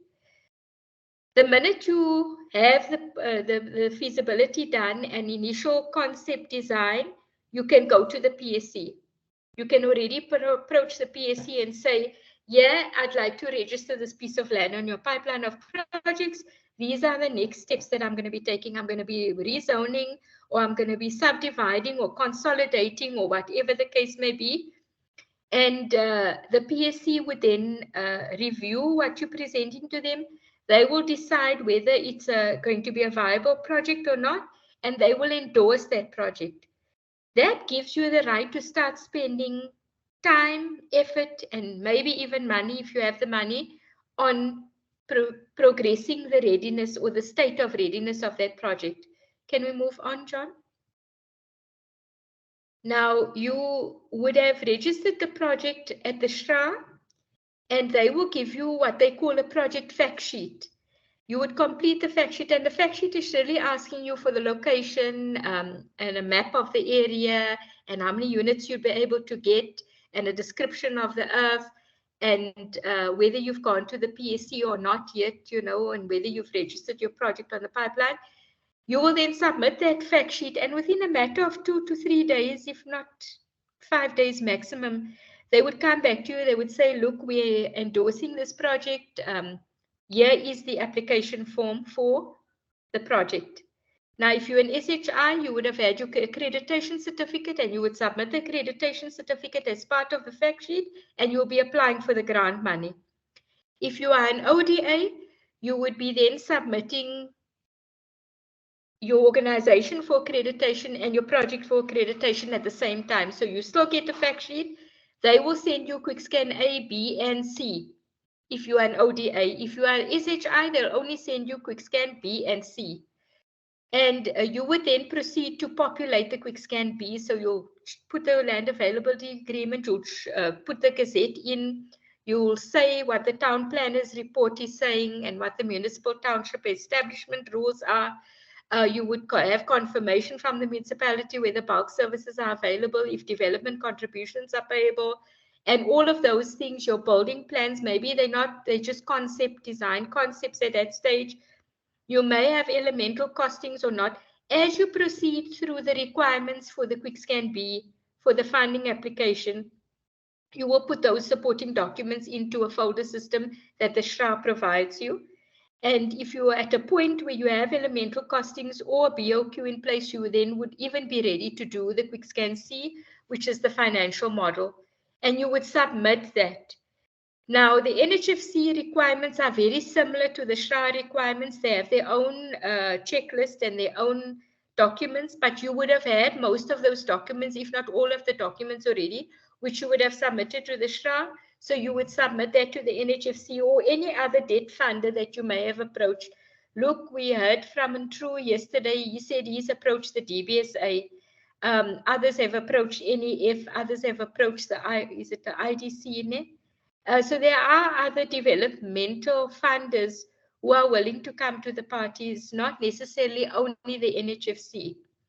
Though my advice would be is if you're a new entity, new starting SHI, I would go to the NHFC as a start because they understand the business, they funded this business, they will do a proper due diligence and guide you in the right direction. And also if you do hit bumps along the road, they're willing to walk with you. Whereas an ABSA bank will just foreclose. You know, a commercial bank is just going to foreclose on you. So as a start, and maybe they're a bit more expensive than funding you would get elsewhere, but I think it's least risky to walk that walk with the NHFC at the beginning. In Gauteng, you also have GPF that is very familiar with the program, that has also funded the program extensively. So that is another funder you can go to if you're based in Gauteng. The SHRA application then has gone in, the NHFC application has gone in, you are waiting for responses. The SHRA approval process has got a number of layers to it. So it would go through, for project accreditation, they have what they call a project assessment committee, who will then make a recommendation to their TEC, which is a technical evaluation committee, which then is the CEO and the executive management that sit on that. They will make a recommendation to the council committee. There's a council committee just for project approval. That committee would make a recommendation to full council. So guys, you're talking of at least, if I had to explain to you, I think you're talking about a 3-month procedure here from the date that you've applied. because you would have applied and the SHRA uses external assessors to assess your quick scan B and C. And if it's an ODA, there's an external assessor that does the quick scan A. That is maybe a 2-3 week process on its own. Then it has to go to these 4 structures. They don't all sit day after day. They sit at least 2 to 3 weeks apart. So you're looking at about 8 weeks to 3 months for this whole approval process to happen. At that point in time, you're not even procuring a contractor yet because you're waiting for funding approval. Your professional team is working at risk because you don't have the money to pay. Once it goes through to the first committee, they may even make a recommendation already to say, your project's a good, viable project, but it's not ready. It needs these boxes to be ticked. You can then go to John and apply for a feasibility grant.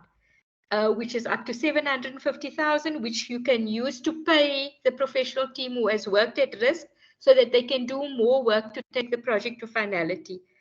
Once your project is approved, you may have conditions precedent that must be met. Generally, you have up to 4 months to meet those. So, you should be close to BOQ, you should be close to building plan approval, you should be close to rezoning approval and all of those good things, because you'll only have 4 months after you sign the grant agreement to meet those conditions precedent. In the same 4 months, you may have gone to the NHFC and they may still be looking at it. They may have given you in principle letter to say they'll look at your project application. But what the SHRA wants to see is a term sheet.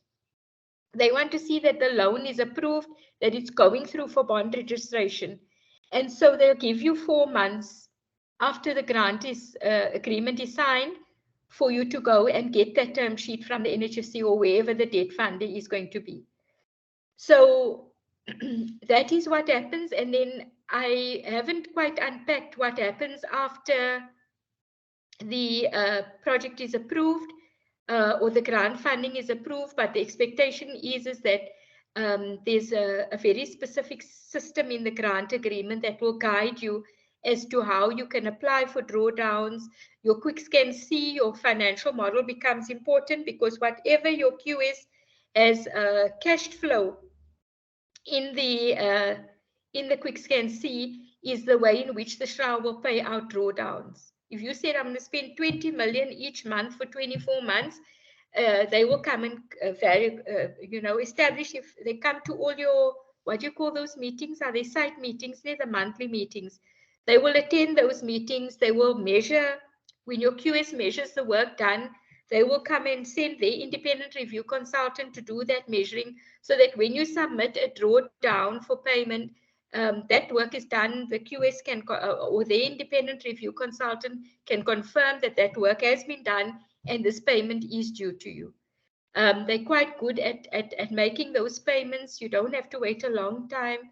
You don't really have stress around that, but you must just get your system right in terms of reporting to them, measuring the work that's done, and fulfilling the obligations of the grant agreement. John, can we move on? Are there questions, or can I just proceed and we take questions later? So this is seemingly another segment. Yes. Let me see if there are any hands. Yeah, there is a hand that has come up. Let me try and unmute. And yeah, ladies and gents, perhaps let's just open up for questions and comments, and then pick up from that next segment after that. Let's start with you, Nolubabalo. Hi, good day. No, I didn't raise a hand. I raised a hand then when I was saying I'm back. I didn't raise a hand now. Sorry, sir. It's okay. Thanks. Nonhlanhla, I hope it's not a legacy hand too. If you have a question or comment, please bring it through. Thanks, John. Yes, it's not a legacy hand, it's a new hand. How frequently, Hafi, do these meetings sit for project approval? Yeah, I just want to know, because we've gone through, I've got an active project that is in the pipeline. and we've gone through the first committee, and we're waiting to move through to the second committee, but it looks like they have not been sitting the committee meetings themselves. So how frequently do they sit? Thank you.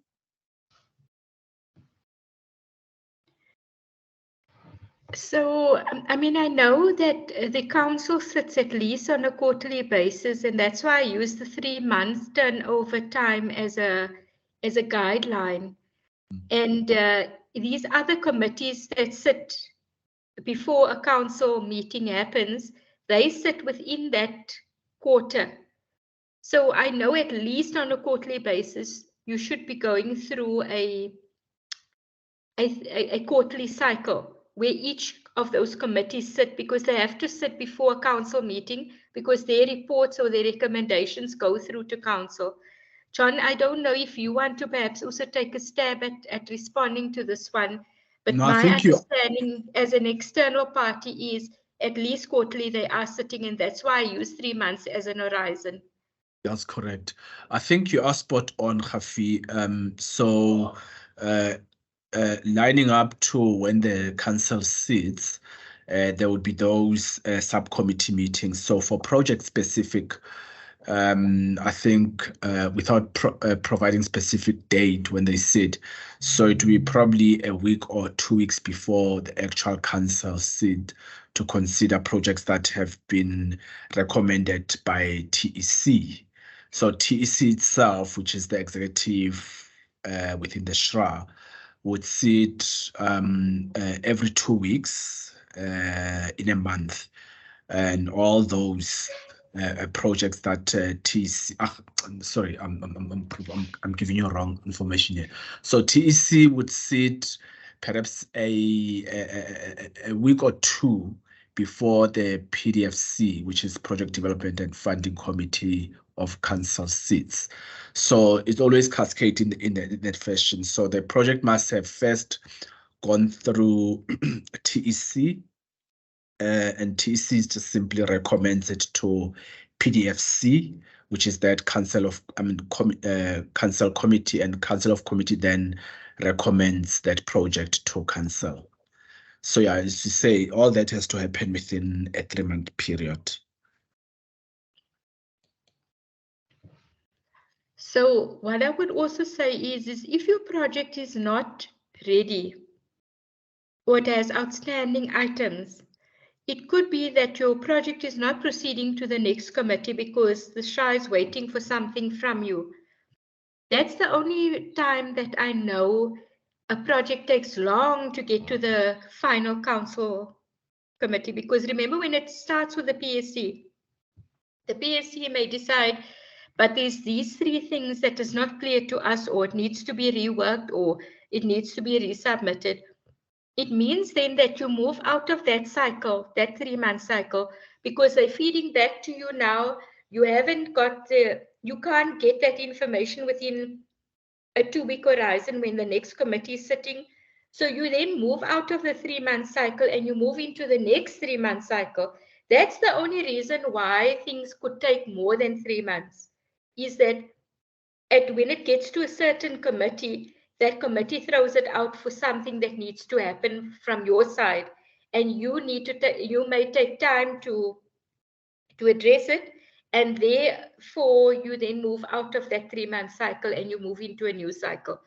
And I think that's a valid reason why there's this perception that it takes longer than 3 months. It's because, and the perception is because the SHRA is inefficient, but I'm of the view that there is a system within the SHRA. You go through those hoops, and if you don't go through those hoops in a 1-quarter cycle, it means you have outstanding issues that you need to address.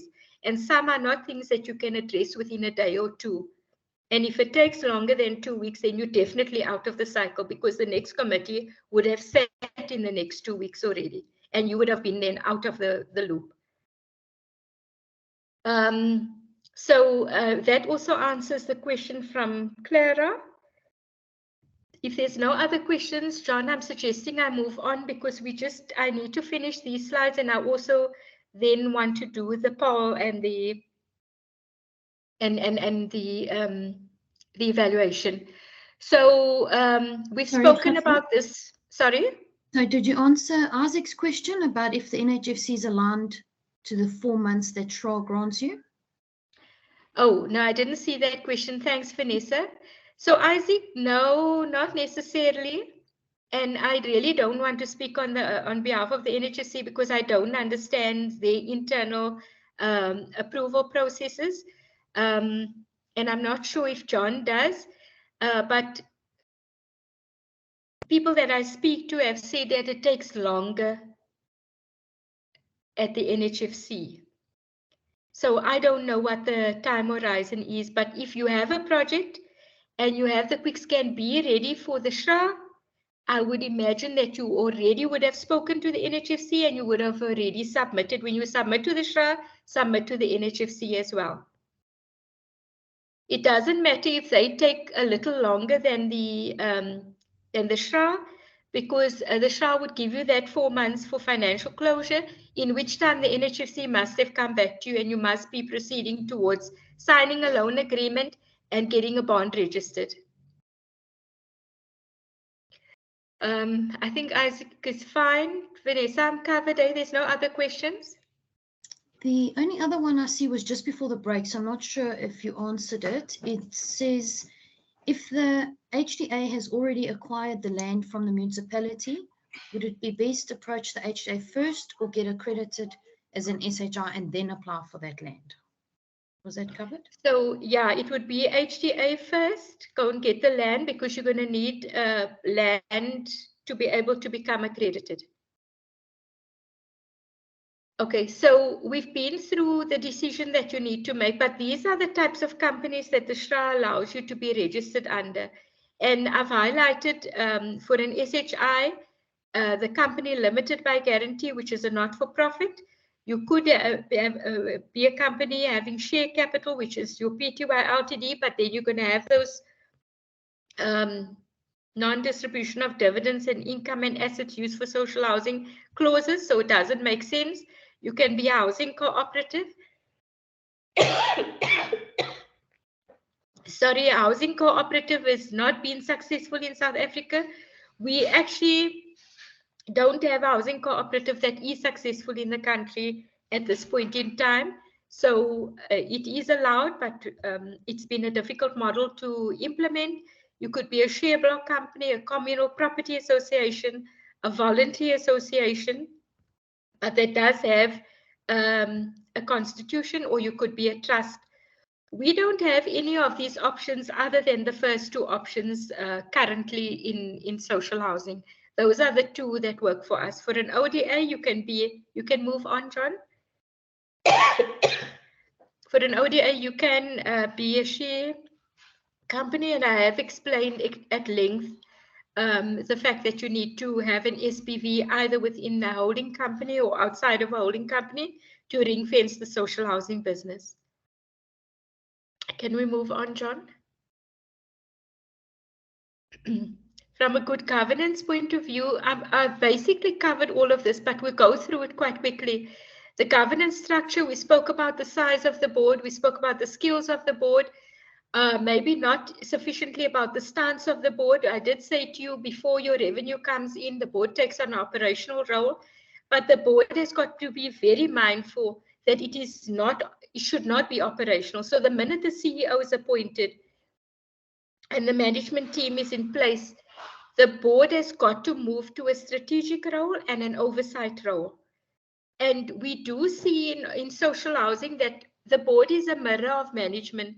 You should have a property development manager. You should have a tenant manager. You should have a financial manager in place and a property management manager in place. And those are the skills that you will see on the board, so that when the property manager brings you a report on maintenance and asset preservation and all of that, there is at least a skill on the board that can review those reports and say to the manager, but you're feeding us nonsense now. This is not, what you should be feeding us, and so on. So can you see that the board is a mirror of the management team? There's a management team on that scale, and there's a board on that scale that can provide that oversight. Then delegation of authority, we spoke about the committees and the need for committees and the delegation to the CEO. And then we spoke about the governance policies that you need to have in place. We spoke about the organization and how do you gear up the organization from the point where you don't have any revenue, you're working on a voluntary basis, you're getting to a point where you're packaging a project and you getting your revenue stream in. And then how are you going to staff up your organization? So you've got a structure in place, and who are you going to appoint first, second, third? Who can you afford to appoint, and so on. We've seen, I'm also an assessor for the SHRA. And in many cases, you see these elaborate organograms with executive directors and HR managers and the entities only delivering 120 units. Now, how is an entity with revenue from 120 units going to be able to afford a structure that has got so many executive directors and so many managers and so many staff? It doesn't make sense, guys. You have to be realistic about this. I'm developing 120 units. I don't need a full-time letting officer, because once I've let the 120 units, the turnover of units is going to be maybe 1 per month. So why do I need a letting officer, a full-time? Can you understand? You've got to then design your structure according to what your size of your portfolio is. Strategic planning, we spoke at length about what that plan should look like. And then lastly, we spoke about the benchmarks that the SHRA has. Now, it's important that you have an organizational performance management system as a board, because you would want the management to report to you. And the critical indicators are, am I liquid? Am I solvent from a financial management point of view? What is my debt service cover ratio? You know, you shouldn't take on too much debt that you can't afford to pay. From a property management point of view is, what is my average rentals? You want to maximize the amount of revenue you can get in. What is my rent collection rate? What is my debtors looking like? What is my vacancy rate? Vacancy is a killer. Besides rent collection, it's a killer. If you have high vacancies, that's rental that you've lost that you can never recover because your unit is sitting empty. What is my tenant satisfaction levels like? I've seen SHIs that are in huge distress. And then you get a consultant coming into the SHRA and saying to the SHRA, well, they're collecting 50% rental, but over a 6-month period, they can up that rental collection from 50% to 95%. And they do this fancy calculation in an Excel spreadsheet, and it looks wonderful on paper. And they haven't been to the project to see that the tenants are so dissatisfied that no other 50% is going to pay rental ever. And that the institution itself doesn't have the capacity to rent out those units or to manage those units. They're not doing the maintenance. So social housing is a very hands-on business. It's a very people's business. The tenants is everything. They can make or break your business. So if you don't have an annual tenant satisfaction, a light one done internally yourself as a board, you should be worried, because when rent collection rates go up and vacancy rates go up, please don't look at the numbers. The numbers can tell you a lot of nonsense. It's what the people are saying on the ground about you as an SHI that's going to make or break you, right? So that organizational performance management system, the board must have in place upfront. I mean, in Holland, like I said, it's so advanced where when the board opens their laptops on any given morning with the CEO, there's a dashboard that comes up onto the laptop, and it only has 3 indicators. It has an indicator for rent collection rates, it has an indicator for vacancy rates, and it has an indicator for the stock. And so they can see every day on a daily basis what is happening in that business. And the minute they even have a robot system, so they don't even give you the percentages. It's either green, yellow, or red.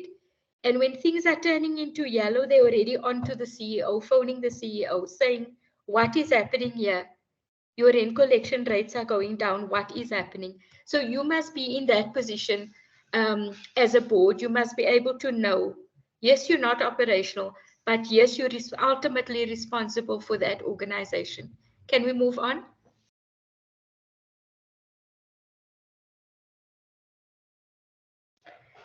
From an organizational development, I want to quickly take you through. So if you look at when you start up, this is now you're not having no revenue. You've got your first project. You're trying to package that project to get the funding from the SHRA. You'll have a board of directors. And from that board of directors, you'll choose one of the board of directors to be the acting CEO.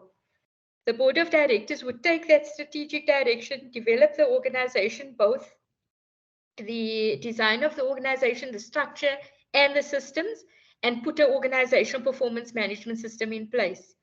The CEO, whoever's delegated from the board, will be responsible to get accredited by the SHRA, do the project development work, start gearing up the organization, and ensuring that whatever needs to be put in place from an operations management point of view is put in place in that early stage. Can we move on, John? So now your second generation of your structure would be linked. Now units are delivered. So this one is using an assumption that 300 units have been delivered, right? You're now in a position, because of the revenue that you're going to generate from the 300 units, you can spend up to about 40–45% of that for your overheads, including your staffing cost. So you would probably have a CEO in place who has a PA or an administrator that does much more than just servicing the CEO, because you're going to need to get maximum value out of each of the staffing. You'd have a finance manager or an accountant in place. It doesn't even have to be a finance manager at that point in time, because you only have the 300 units. That person could be supported by a bookkeeper. You must have a credit controller in place, because rent collection is like the absolute everything. And you would probably have a front office reception, because you would have potential applicants walking in and out, tenants walking in and out. So a reception would have to be manned. You'd have a client services manager in place, or a tenant manager, if that's what you want to call it. There should be a letting officer and a tenant liaison officer. The tenant liaison officer is the one that does the community development programs, that talks to the tenants, sit them down when they don't pay, deal with the complaints, antisocial behavioral complaints, all of those tenant related issues that person would be dealing with. Generally, they say you should have one tenant liaison officer for about 180 units, right? So here you should almost have two of those for the 300 units. Or your letting officer can double up as a tenant liaison officer.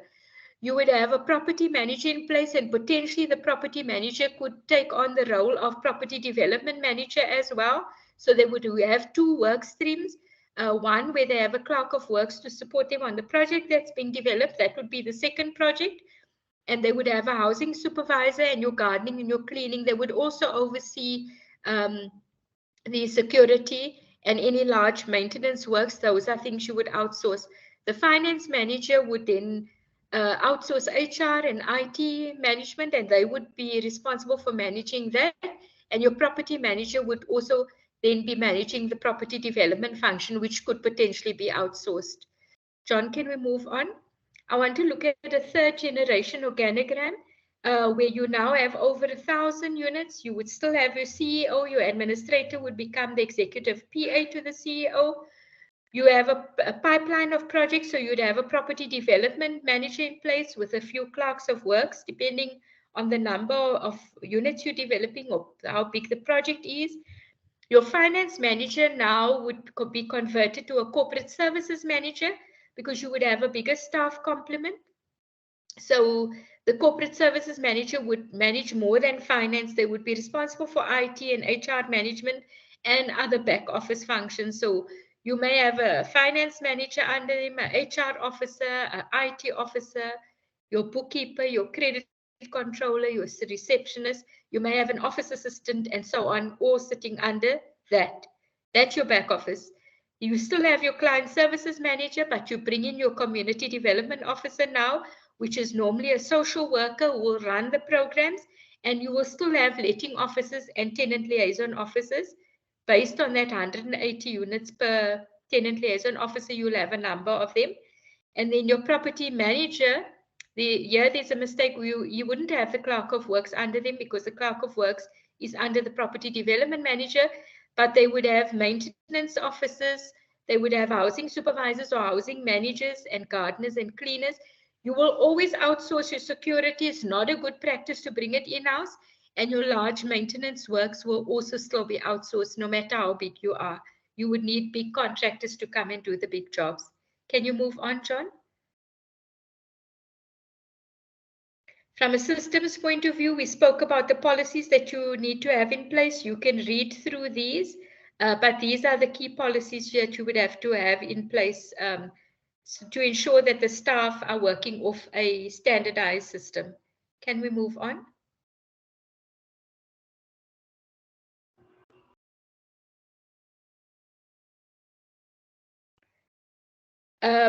We spoke about the institutional arrangements. No SHI or no ODA can get into this business on their own and not rely on anyone. It's impossible. The SHRA for the funding, for accreditation, for regulation. The province for the endorsing the project. The municipality the same, endorsing the project. You need other SHIs, you need to share with them. You don't have to pay school fees. For instance, if I want to know what's happening in the sector right now, I would phone the CEO of Madula Mall. I would ask him. He is the one that pays the school fees. He will innovate. He will try. When heat pumps came out, he tried heat pumps. Whatever comes out latest from a built environment point of view, he's going to try it. He's going to pay the school fees. You don't have to make any mistakes. From a management point of view, when COVID hit, he's the first person I phoned. How did you deal with COVID? Did your rent collection go down? There's a very interesting interview that we did with him, and we pity we don't have the time to play it today, where he said in COVID, his rent collection only went down 5%. What did he do? There was the lockdown, all the kids were at home, all the parents were at home. He took a decision to put free Wi-Fi in all the units. The tenants valued that to the extent that they decided they're paying their rent. When you ask him what type of rental payment methodology he uses, he's got the Yoko machines, he's got the everything you can dream of. He also says, I collect rent every day. I chase people every day. I know how to chase people for rent. So, you know, you need to talk to other SHIs. You need funders. You need NGOs and CBOs to assist you, because when you have tenants in and you pick up a drug problem or an abuse problem, please, you are not a social worker. You cannot now go and counsel that household because you're not qualified to do that.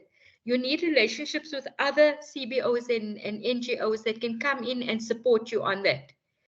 And then obviously there's higher learning institutions, because you must remember, you can't do research. Like I say to you, do a tenant satisfaction survey. You know what I did when I started out? I just went to postgraduate guys that were studying in that field, postgraduate studies. I went to them. I said, help me design a questionnaire. Go and do it for me, because now they're independent. Tenants are more likely to talk to them than to talk to me, because they're scared if they're going to say something bad about me, I'm going to chuck them out the unit. And so I use the universities to assist me with that. They do a lot of research in terms of built environment. What are the latest things to use? Energy efficiency stuff, green building stuff, all of that. You need those relationships. Can we move on, John? Office is important. Remember, when tenants are dissatisfied with you, the first thing they will do is march to your office, try and take the CEO hostage, do all these funny things. Think about where you want your head office.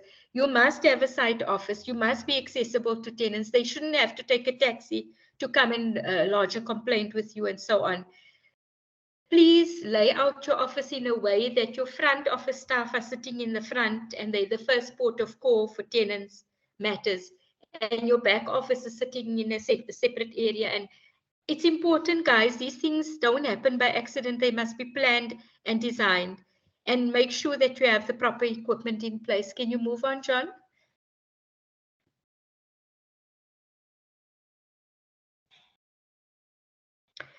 Next slide.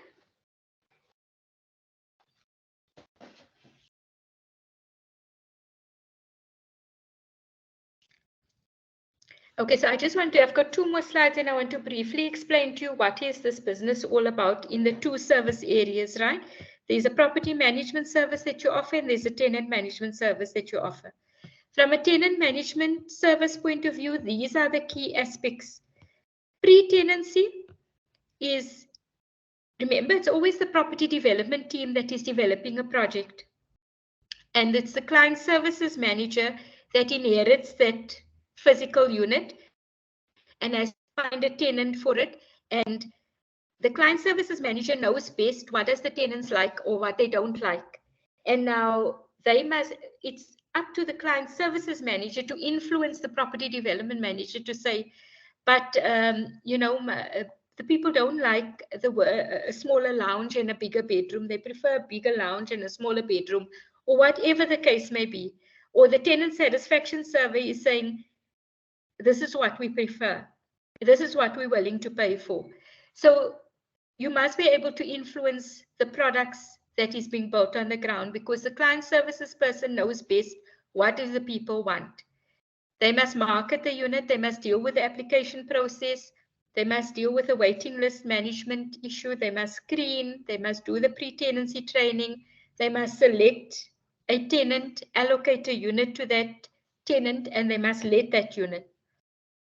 Even the letting aspect of this whole list of things is a big thing. You must collect the rent deposit. If you don't collect the rent deposit, you don't actually have an applicant, right?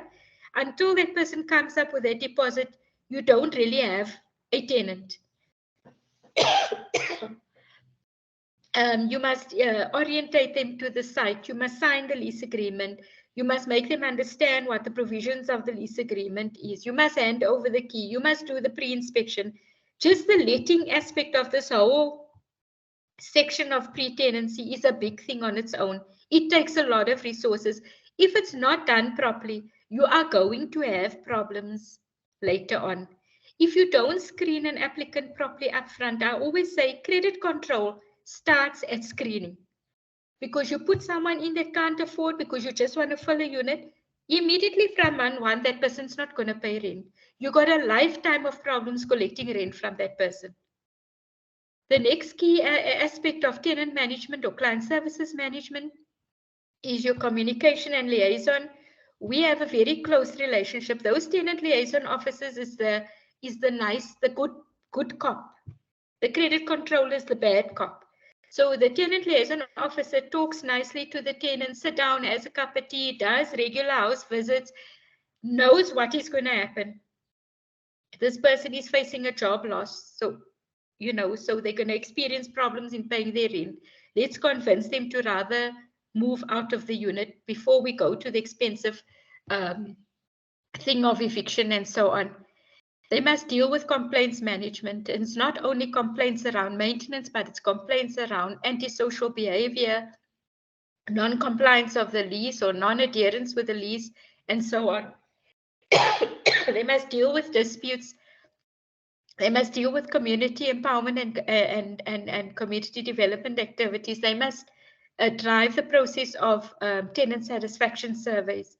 And then post-tenancy is receive the notice to vacate, ensure that the maintenance department does their inspections, do the exit interview, get the keys back from the unit, make sure that finance gives the deposit back.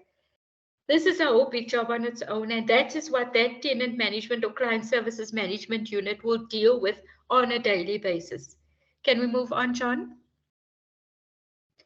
The next thing is property management.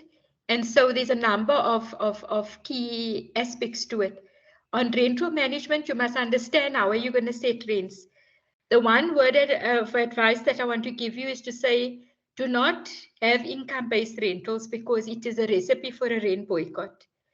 You can't build all 2-bedroom units that are all 42 square meters and you're charging the primary market 700 Rand and you're charging the secondary market 5,400 for the same unit. People don't like that and they don't understand it and they don't want to understand it. They don't want to know that they're cross-subsidizing that person because that person is earning 1.8 only, right? So rather make it a per unit based cost. You got 42 square meters, you pay 5,000. You got 30 square meters, you're paying 2,000. People understand that. They're paying for what they're getting. It's the same like buying a loaf of bread.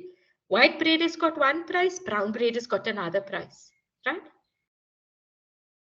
Your rent deposit, you're never going to get to cover the risk of a person not paying rent, because it will take you 3-4 months to get them out.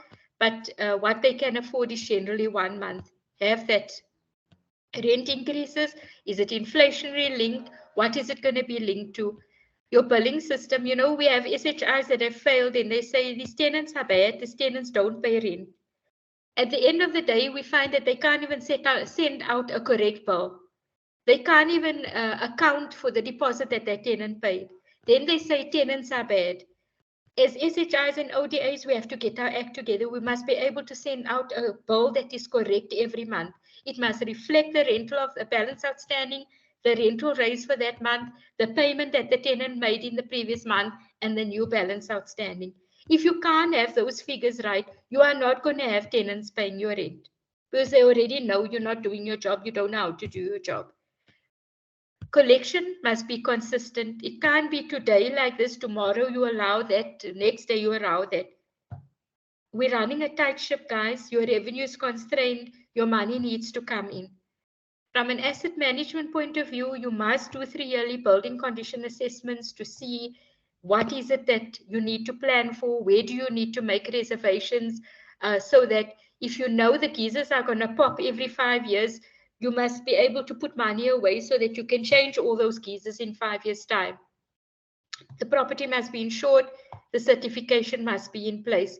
If any accident happens on site and you don't have the certification in place, you are in major, major, major trouble. You will go to jail. The third aspect is maintenance and facilities management. And this is where tenants, this can result in a rent boycott, put it that way.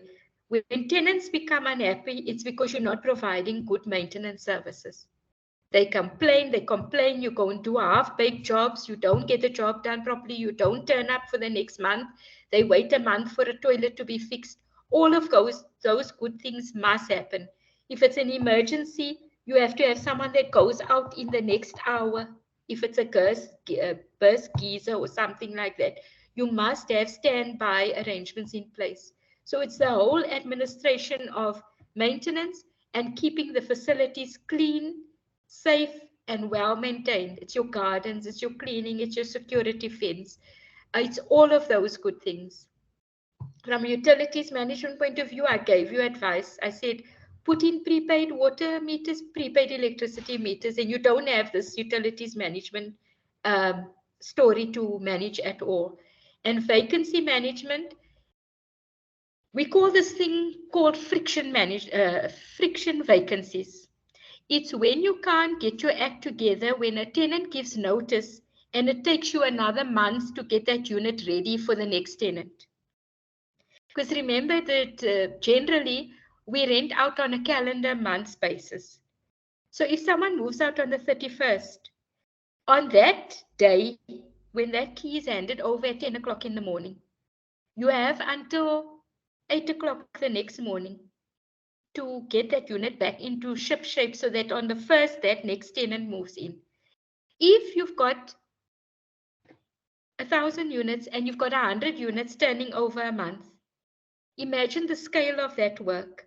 And if you have 100 units with 1 month's vacancy because you couldn't get the unit ready for the 1st of the next month, count your loss of income. Tell me if you can afford it. This one is a critical one.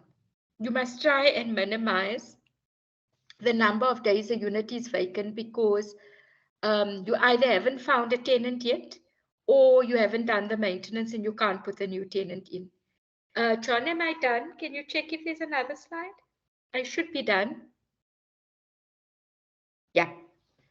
So I always put up the slide at the end because it may sound, it's a complex program. Let me not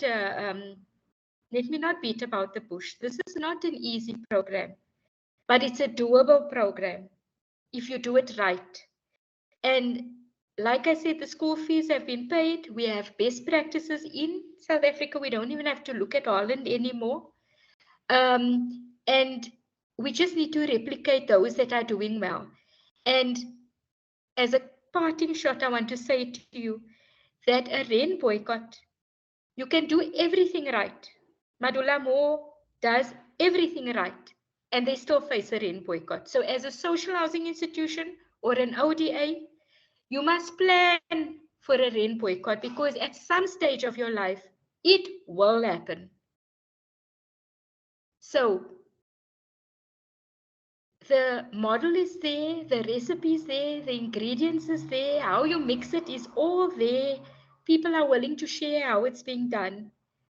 It may seem almost impossible, but once you do it and you do it right, it's highly successful. If you go to social housing projects and park your car outside, go to that, if you're from Johannesburg, go to the one under the Nelson Mandela Bridge. Park your car outside there, watch the community at work, and then you know you've done your work. Because the impact it has on the people that live in these estates is just, you can't quantify it. You can really just see it with the naked eye when I do that to stay grounded and to stay grounded in the sector. I go once a month to the first project I built in 1999. And I just park outside there. I don't talk to anybody. I watch the community at work and I think, this is what I'm involved in. And I'm proud then to be involved in such a thing. Thank you, John. I want us to do the poll and I want us to do the evaluation form. Vanessa's going to lead us on it. She will explain it to you. And then we'll take a few questions. I know we're running late, and so I've been running a marathon now this morning. And then John will close off and tell you about what's coming next. And then we will promise to send you the manual, the norms and standards, the RZ list, and you will remind us if there's anything else we promised you. Thanks, Vanessa. Thanks, Rafi. Okay, let me see if I can get this thing to share. I must stop sharing, Vanessa. Yeah. Oh, no, I'm not sharing, John. You're sharing.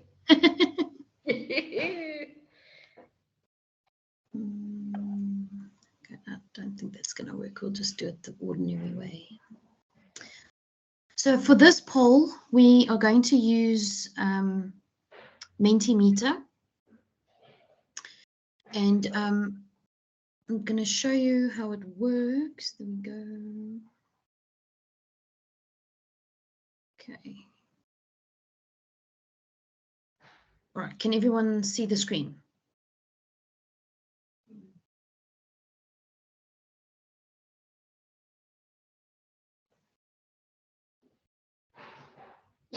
Sorry, I don't know if I lost connection there for a second.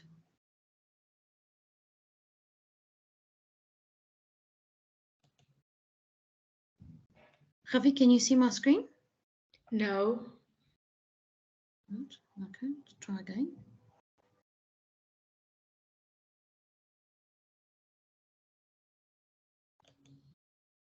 And now?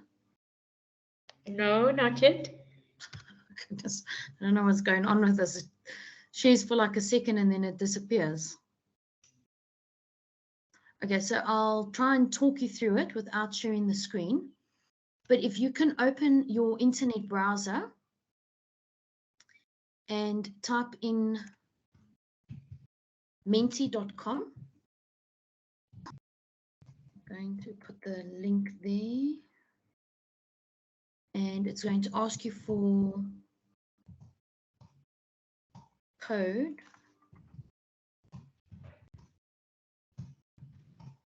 The code is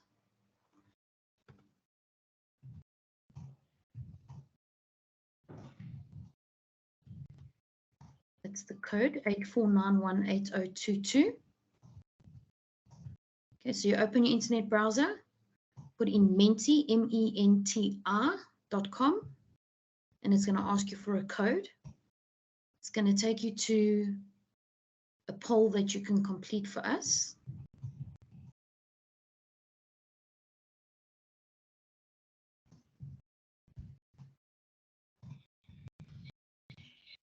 This thing is still not wanting to share. I don't know why.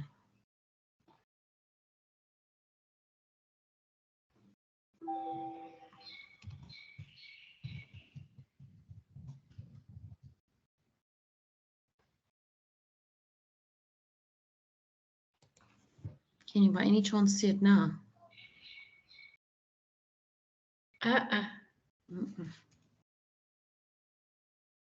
Don't know why it's doing this today. Normally works perfectly. Some comments to say it isn't giving me a poll. The other person is saying it doesn't ask for a code. Okay. So when it opens up, it'll say, welcome to the Introduction to Social Housing Program Workshop. Can everyone see that?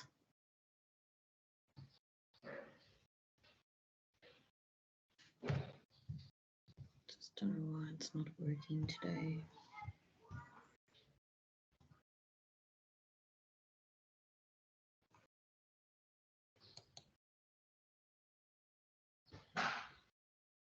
There are a couple of yeses and 1 or 2 no's. Yeah, I've got to flip through the questions, but I'm not sure why it doesn't want to actually work today. Sorry, guys. We can see it in the chat now, Vanessa, the link to Menti. Yeah, but I need to. They're asking what is the next step after they go into Menti. Yeah, so that's why I need to present it, because I've got to go through the questions on the screen, but it just doesn't seem to want to work.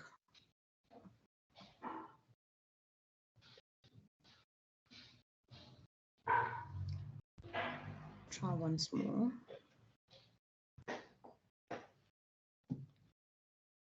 My screen goes red for like a second and then it disappears again and it stops sharing. I'm not sure what the problem is. Let's try if I do it this way. Can you maybe see it now? No, Vanessa. Oh my goodness. Okay, let's try one other thing, see if it works now. Window, let's do this one. And now? Zwaki has posted a screen that he sees. John, can you allow Zwaki to talk? Perhaps he can tell us what he's seeing. Sure. Let me see. Okay, I've moved to the next question. Just if it's working on your side, just let me know. So now it'll tell you how Mentimeter works.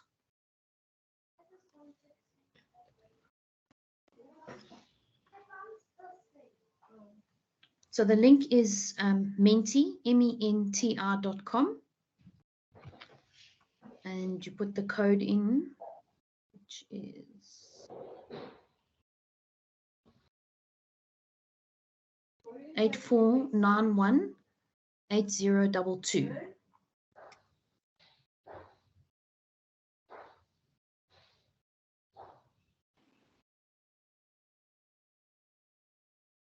Okay, so can you see the next page that says how Mentimeter works? There we go. Okay. So it seems to be working. I just can't share it. So the first question is, have you registered your company? Yes or no? Okay, it's the gold. Gold.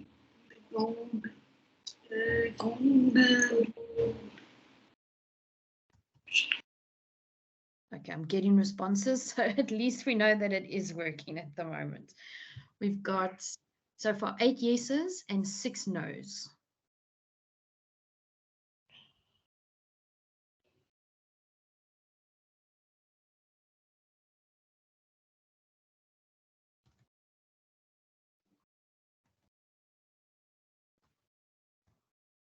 Is the link again on the chat? And I think if you're using the link, it doesn't ask you for the code.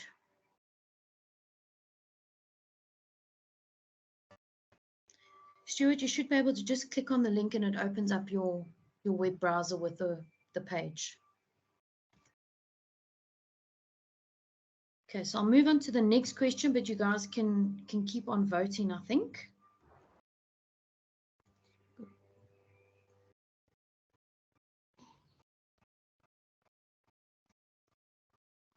Okay, so we've got 53 people in the room with 26 results. So I just want to give it a little bit more time to make sure everyone gets a chance. And then I'll move on to the next question.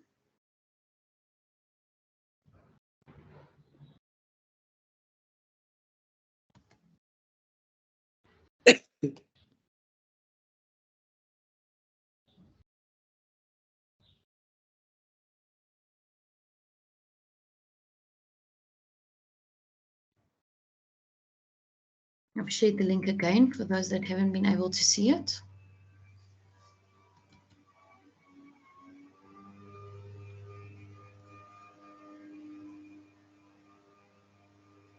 Okay, so we've got 28 results in there, 17 yes, 12 no, kids just gone up, 18 yes, 12 no. You can just keep voting. I'm moving on to the next question. So what type of company? Is it an SHR or an ODA?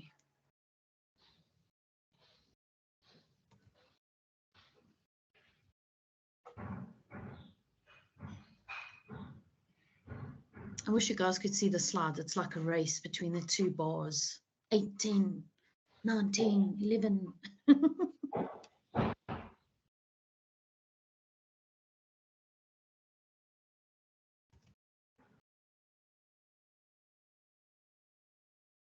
So we haven't put a provision for Provincial or Human Settlements Office because don't believe you would be able to develop the social housing, but I could be very wrong. Don't take my word for that. Khafi can answer it better.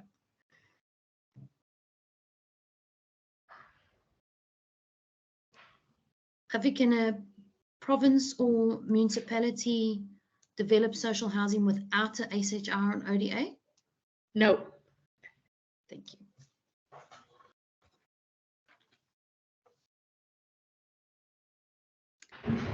James, I'm not sure if you can select both, but if not, just choose one of them and I'll make a note that you have both.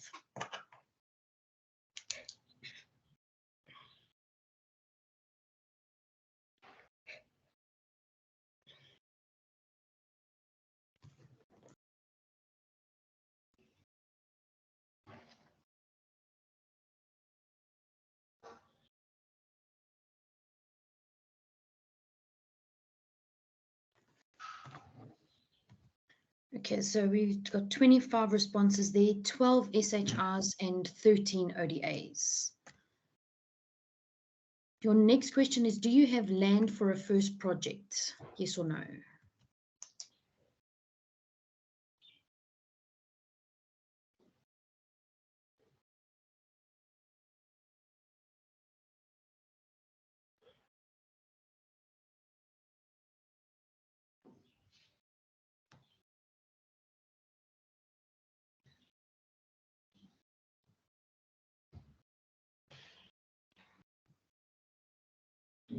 Khafi, can you maybe respond to in the chat where Hildegard is saying that we are responsible for social housing in the province and PSC?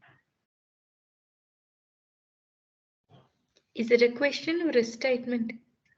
So I think it's just based on the fact that we didn't have a provision for a province or municipality. Oh, I see. Yeah, I think they shouldn't bother to answer that. Okay.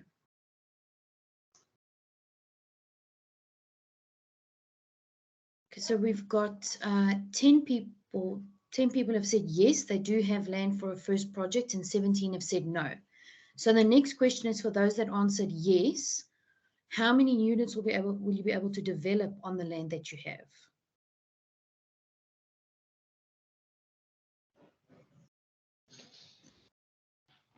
What was the question, Vanessa?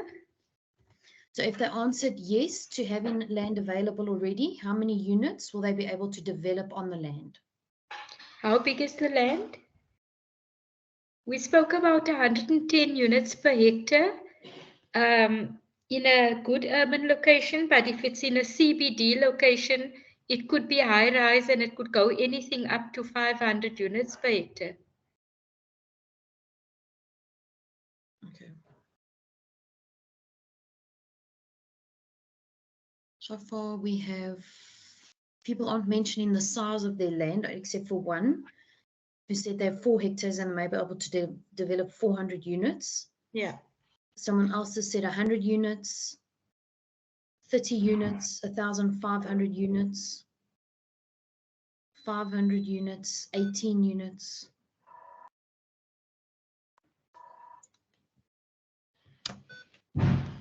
Vanessa, I think we're fine with this poll now. Can we move on to the next? Okay. How many responses have you got? So far 11. So we've got 100, 30, 400, 18, 1,500, 500, 3,000 hectares for 5,000 units, 900 square meters for 30 units.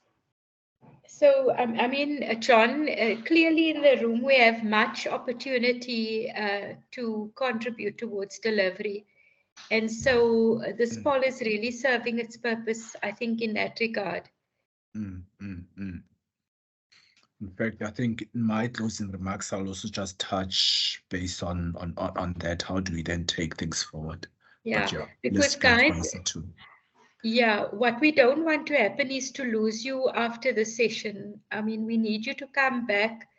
We need you to, or we need to assist you to get to the next step, whether it be project development or accreditation or whatever the case may be.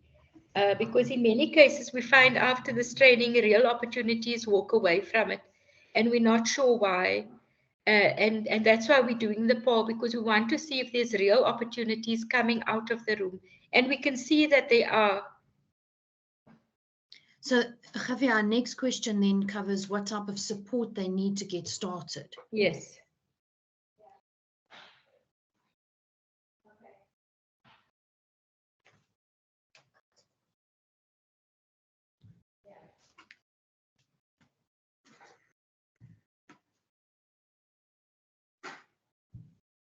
So the answers coming through so far is accreditation, pre-accreditation funding, approvals to get to CCG, funding, administration, setup and administration.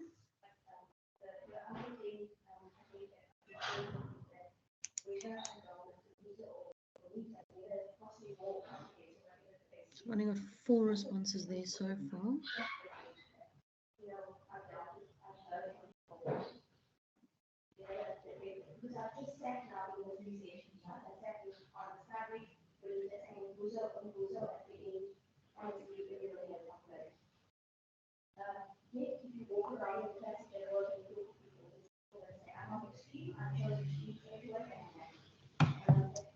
Okay, so, yeah, CCG funding,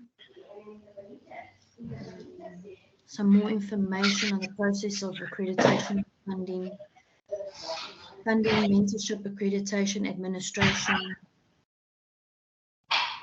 accreditation, a lot of accreditation, pre-accreditation and funding. Okay. Support needed on this. Okay, and that was the end of our poll. Thank you very much. I'm so sorry it didn't work the way it's supposed to work. It normally works perfectly fine, but obviously this morning it's saying no, thank you, I'm on strike. Vanessa, so are we doing the evaluation now? We can do it now if you want to. Yes, yes, please. Cool. So this one we're going to do on SurveyMonkey. And the reason for that is we'd like people's names and organizations so that we can collect the information for the SHRA. And on this evaluation, you can also state any support you need. So obviously then the SHRA can get back to the people just to help you with that additional support that you're needing to get off the ground. So again, I've put the link in the chat You can just click on it and then don't forget to click on done when you are finished with the survey. I'm going to see if I can share this one.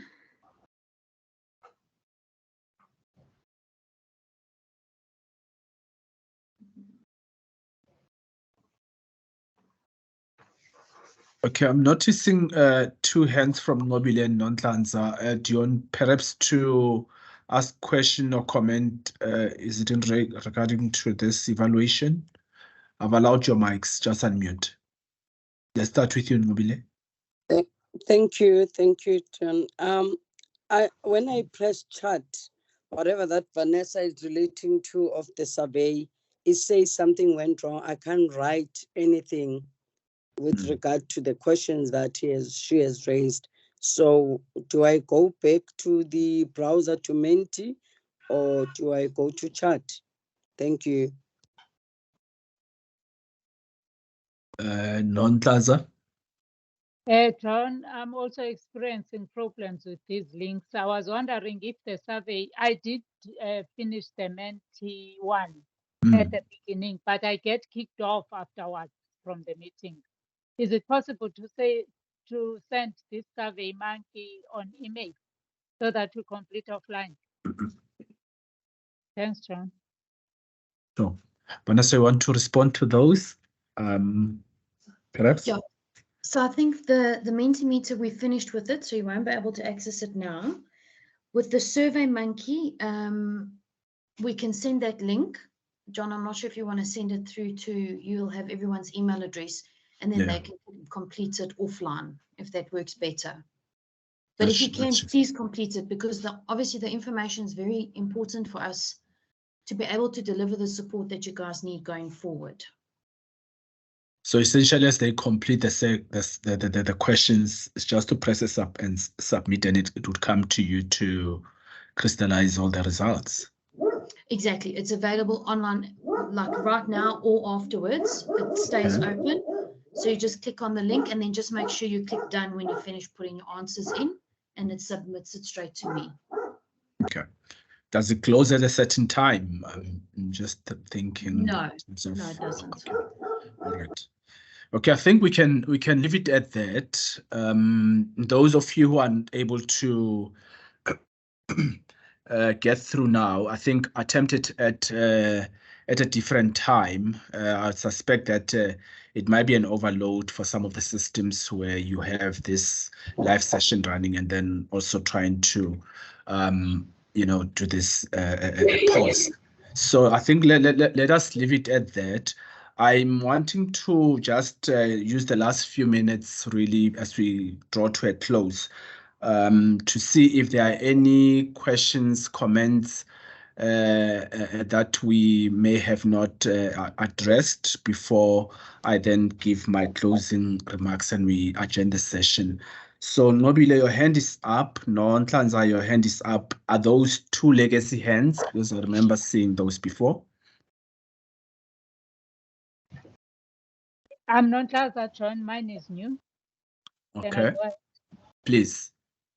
Thank you so much. Thanks, Rafi, for all the information and John and Vanessa. You know what I want to find out on property management, Rafi? What is your advice to a new SHI, whether to outsource those services? And I also, because I mean, your last slide was very clear in terms of how important in this whole social housing space.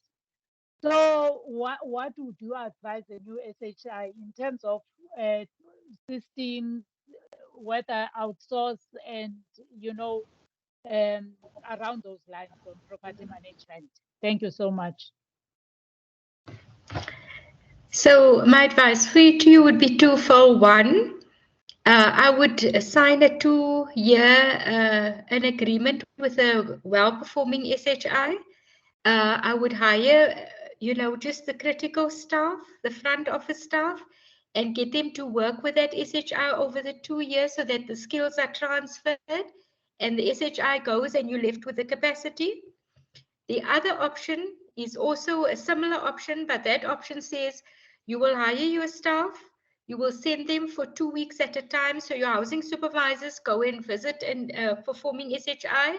They work with the housing supervisors there. Your tenant liaison officer works with tenant liaison officers there for 2 weeks, and they come back and they implement what they've learned. That is another way of looking at it. But those are the two approaches that I would look at if I was a new SHI. John, I'm not sure if you want to add to that. Yeah, I think that's the best. I mean, obviously, with the pre-accreditation grant, which I didn't go in detail, we do also, I mean, that grant also not only talks to assisting a new aspiring institution to get accredited, but it's also saying, how do we help you once you've gotten that accreditation to build up in-house capacity? So we could be looking at using that grant to address that kind of a gap as well internally. Yeah.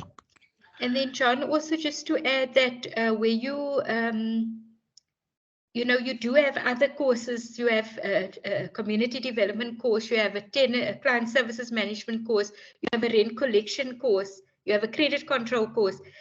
John doesn't activate all those training unless there's a critical mass of people that request that training to happen. So you can also do that, is to ask for that training. And those training courses are valuable for your staff because we bring in established SHI staff to come to that training, and they share with the new staff how they do it, and they give you all the secrets of their trade. So that's another avenue as well to pursue. Yeah. In fact, I think let me pick up from that as I close, that yeah, from next week, with what Rafi is indicating, on Monday and Tuesday, the 20th and the 21st, we will be running the project packaging training. We've had a similar session just a few weeks ago in October.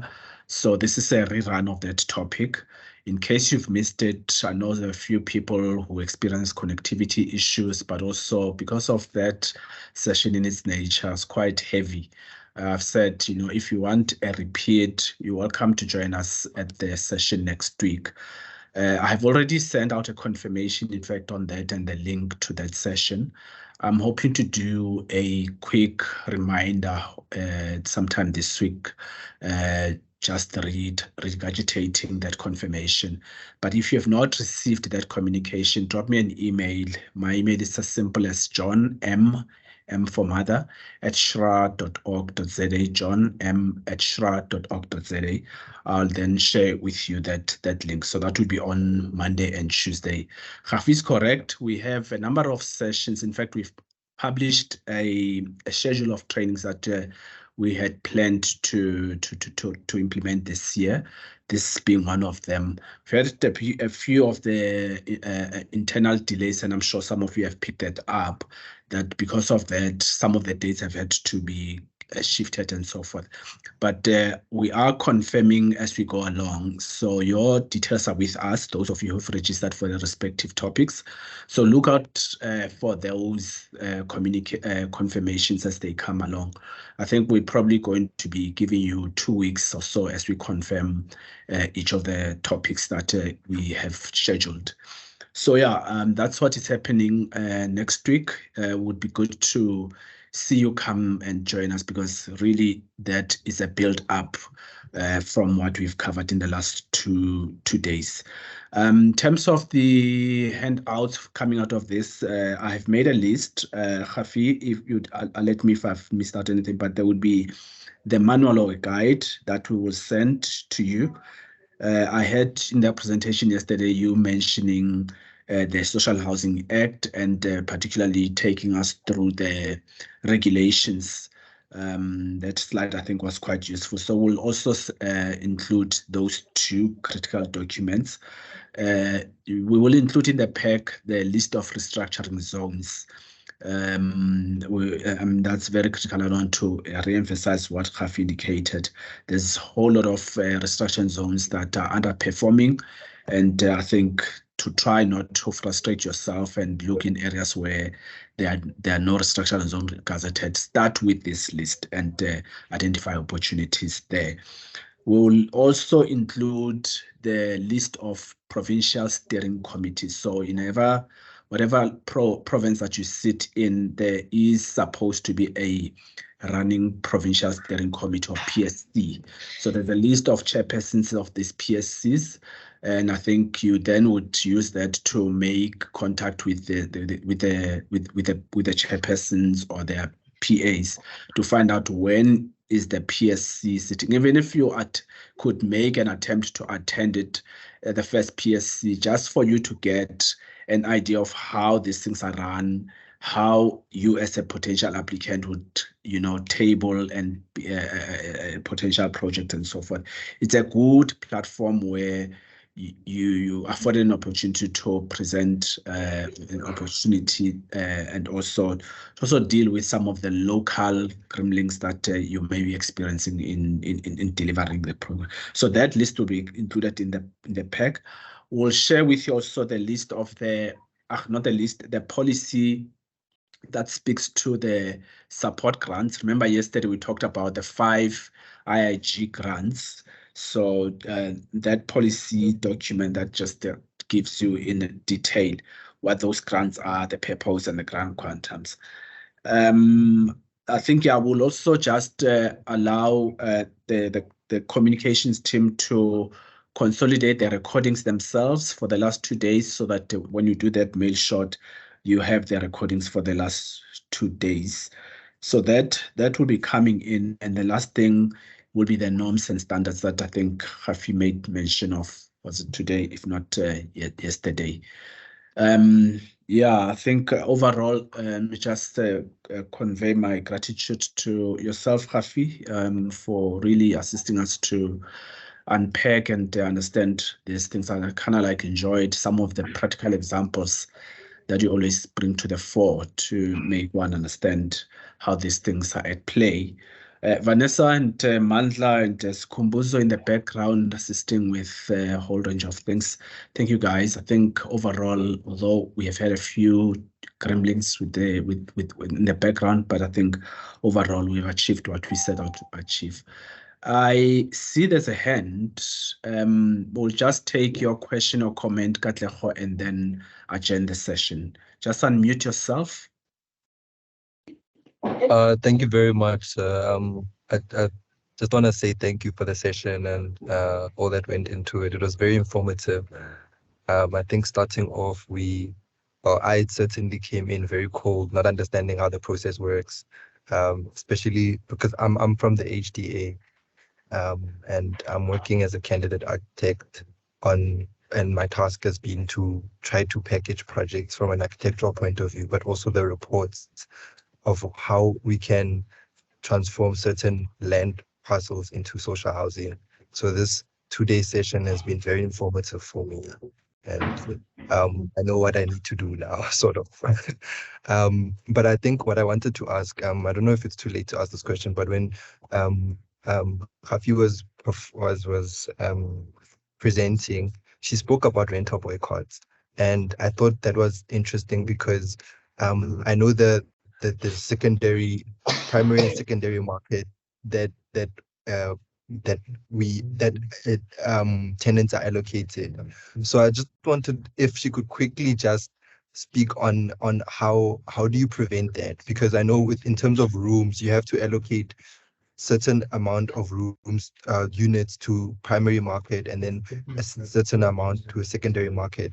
But then, like you said, if you have a 4-bedroom and one is in the primary market and the other's in the secondary market, that results in rental boycotts. So how do you best address that? I think I missed that, the way you explained it. I think you just touched on it, but I wasn't following properly. John, do you want me to respond? I think, I do. And maybe before you go in, I could also just say that, Katlego, you're taking us back. But it's one of the challenges that we've seen in the program and has that risk of destabilizing the entire program. In fact, there's a sector-wide response that the SHRA is working on with the various stakeholders as well. Amongst others, is actually putting together a rain boycott response strategy to say what are the things that we need to all do to respond early when we see symptoms of something like this coming up.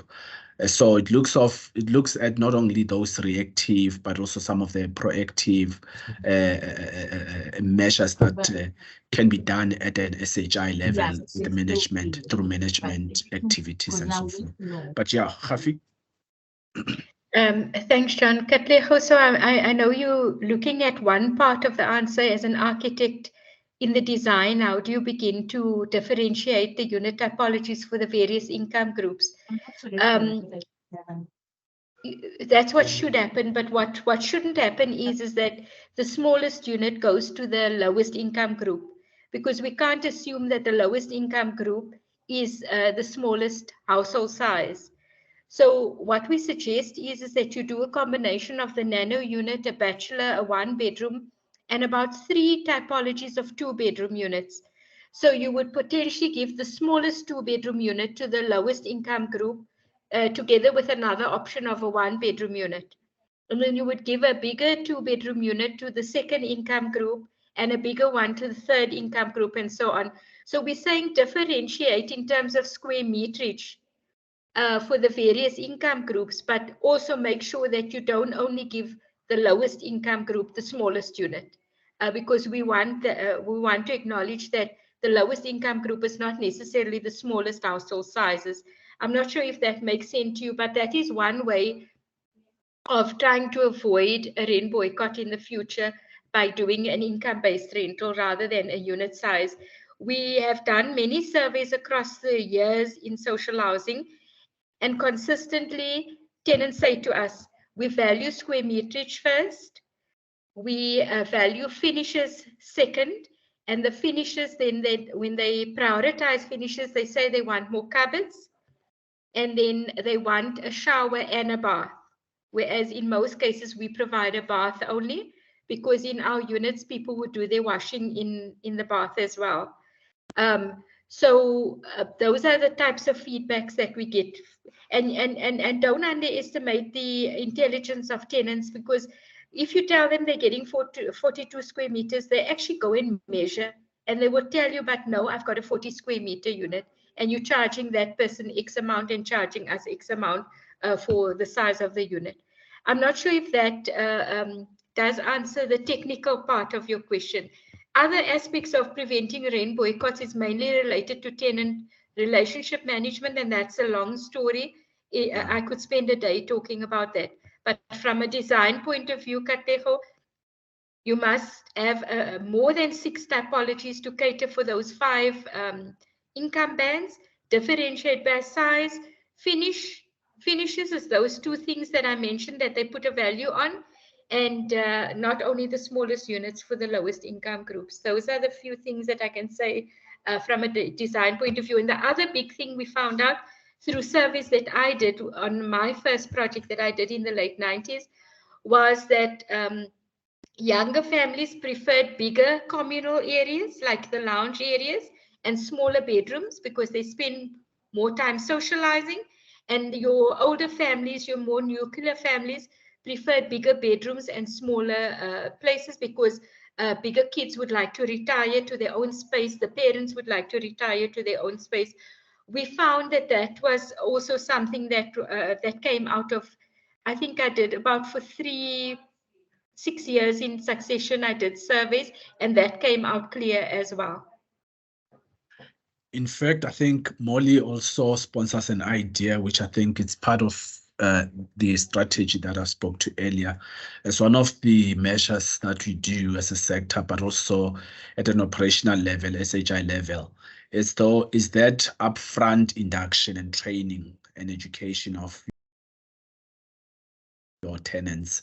So the whole range of interventions or solutions that goes into not only reacting to this thing, but also working at averting it.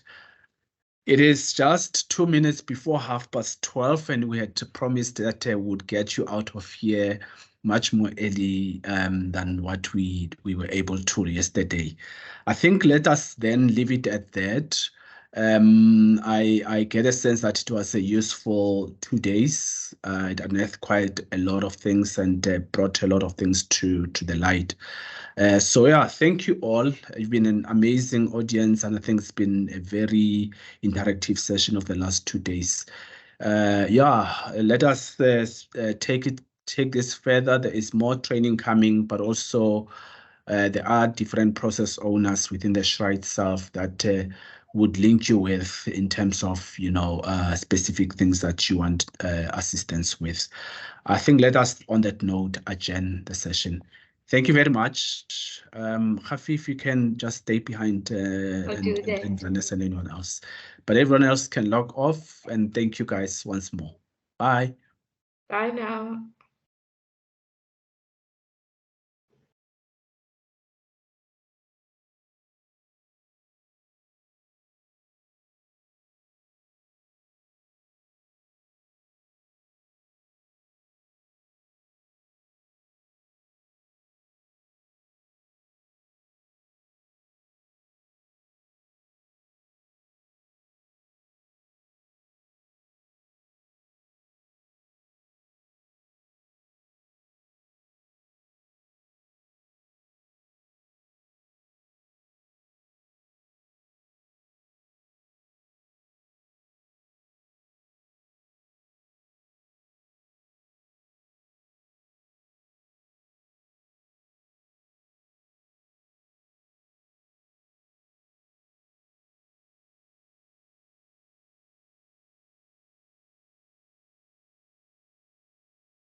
for tenants. So the whole range of interventions or solutions that goes into not only reacting to this thing, but also working at averting it. It is just 2 minutes before 12:30, and we had promised that we would get you out of here much more early than what we were able to yesterday. I think let us then leave it at that. I get a sense that it was a useful 2 days. It unearthed quite a lot of things and brought a lot of things to the light. So yeah, thank you all. You've been an amazing audience, and I think it's been a very interactive session of the last 2 days.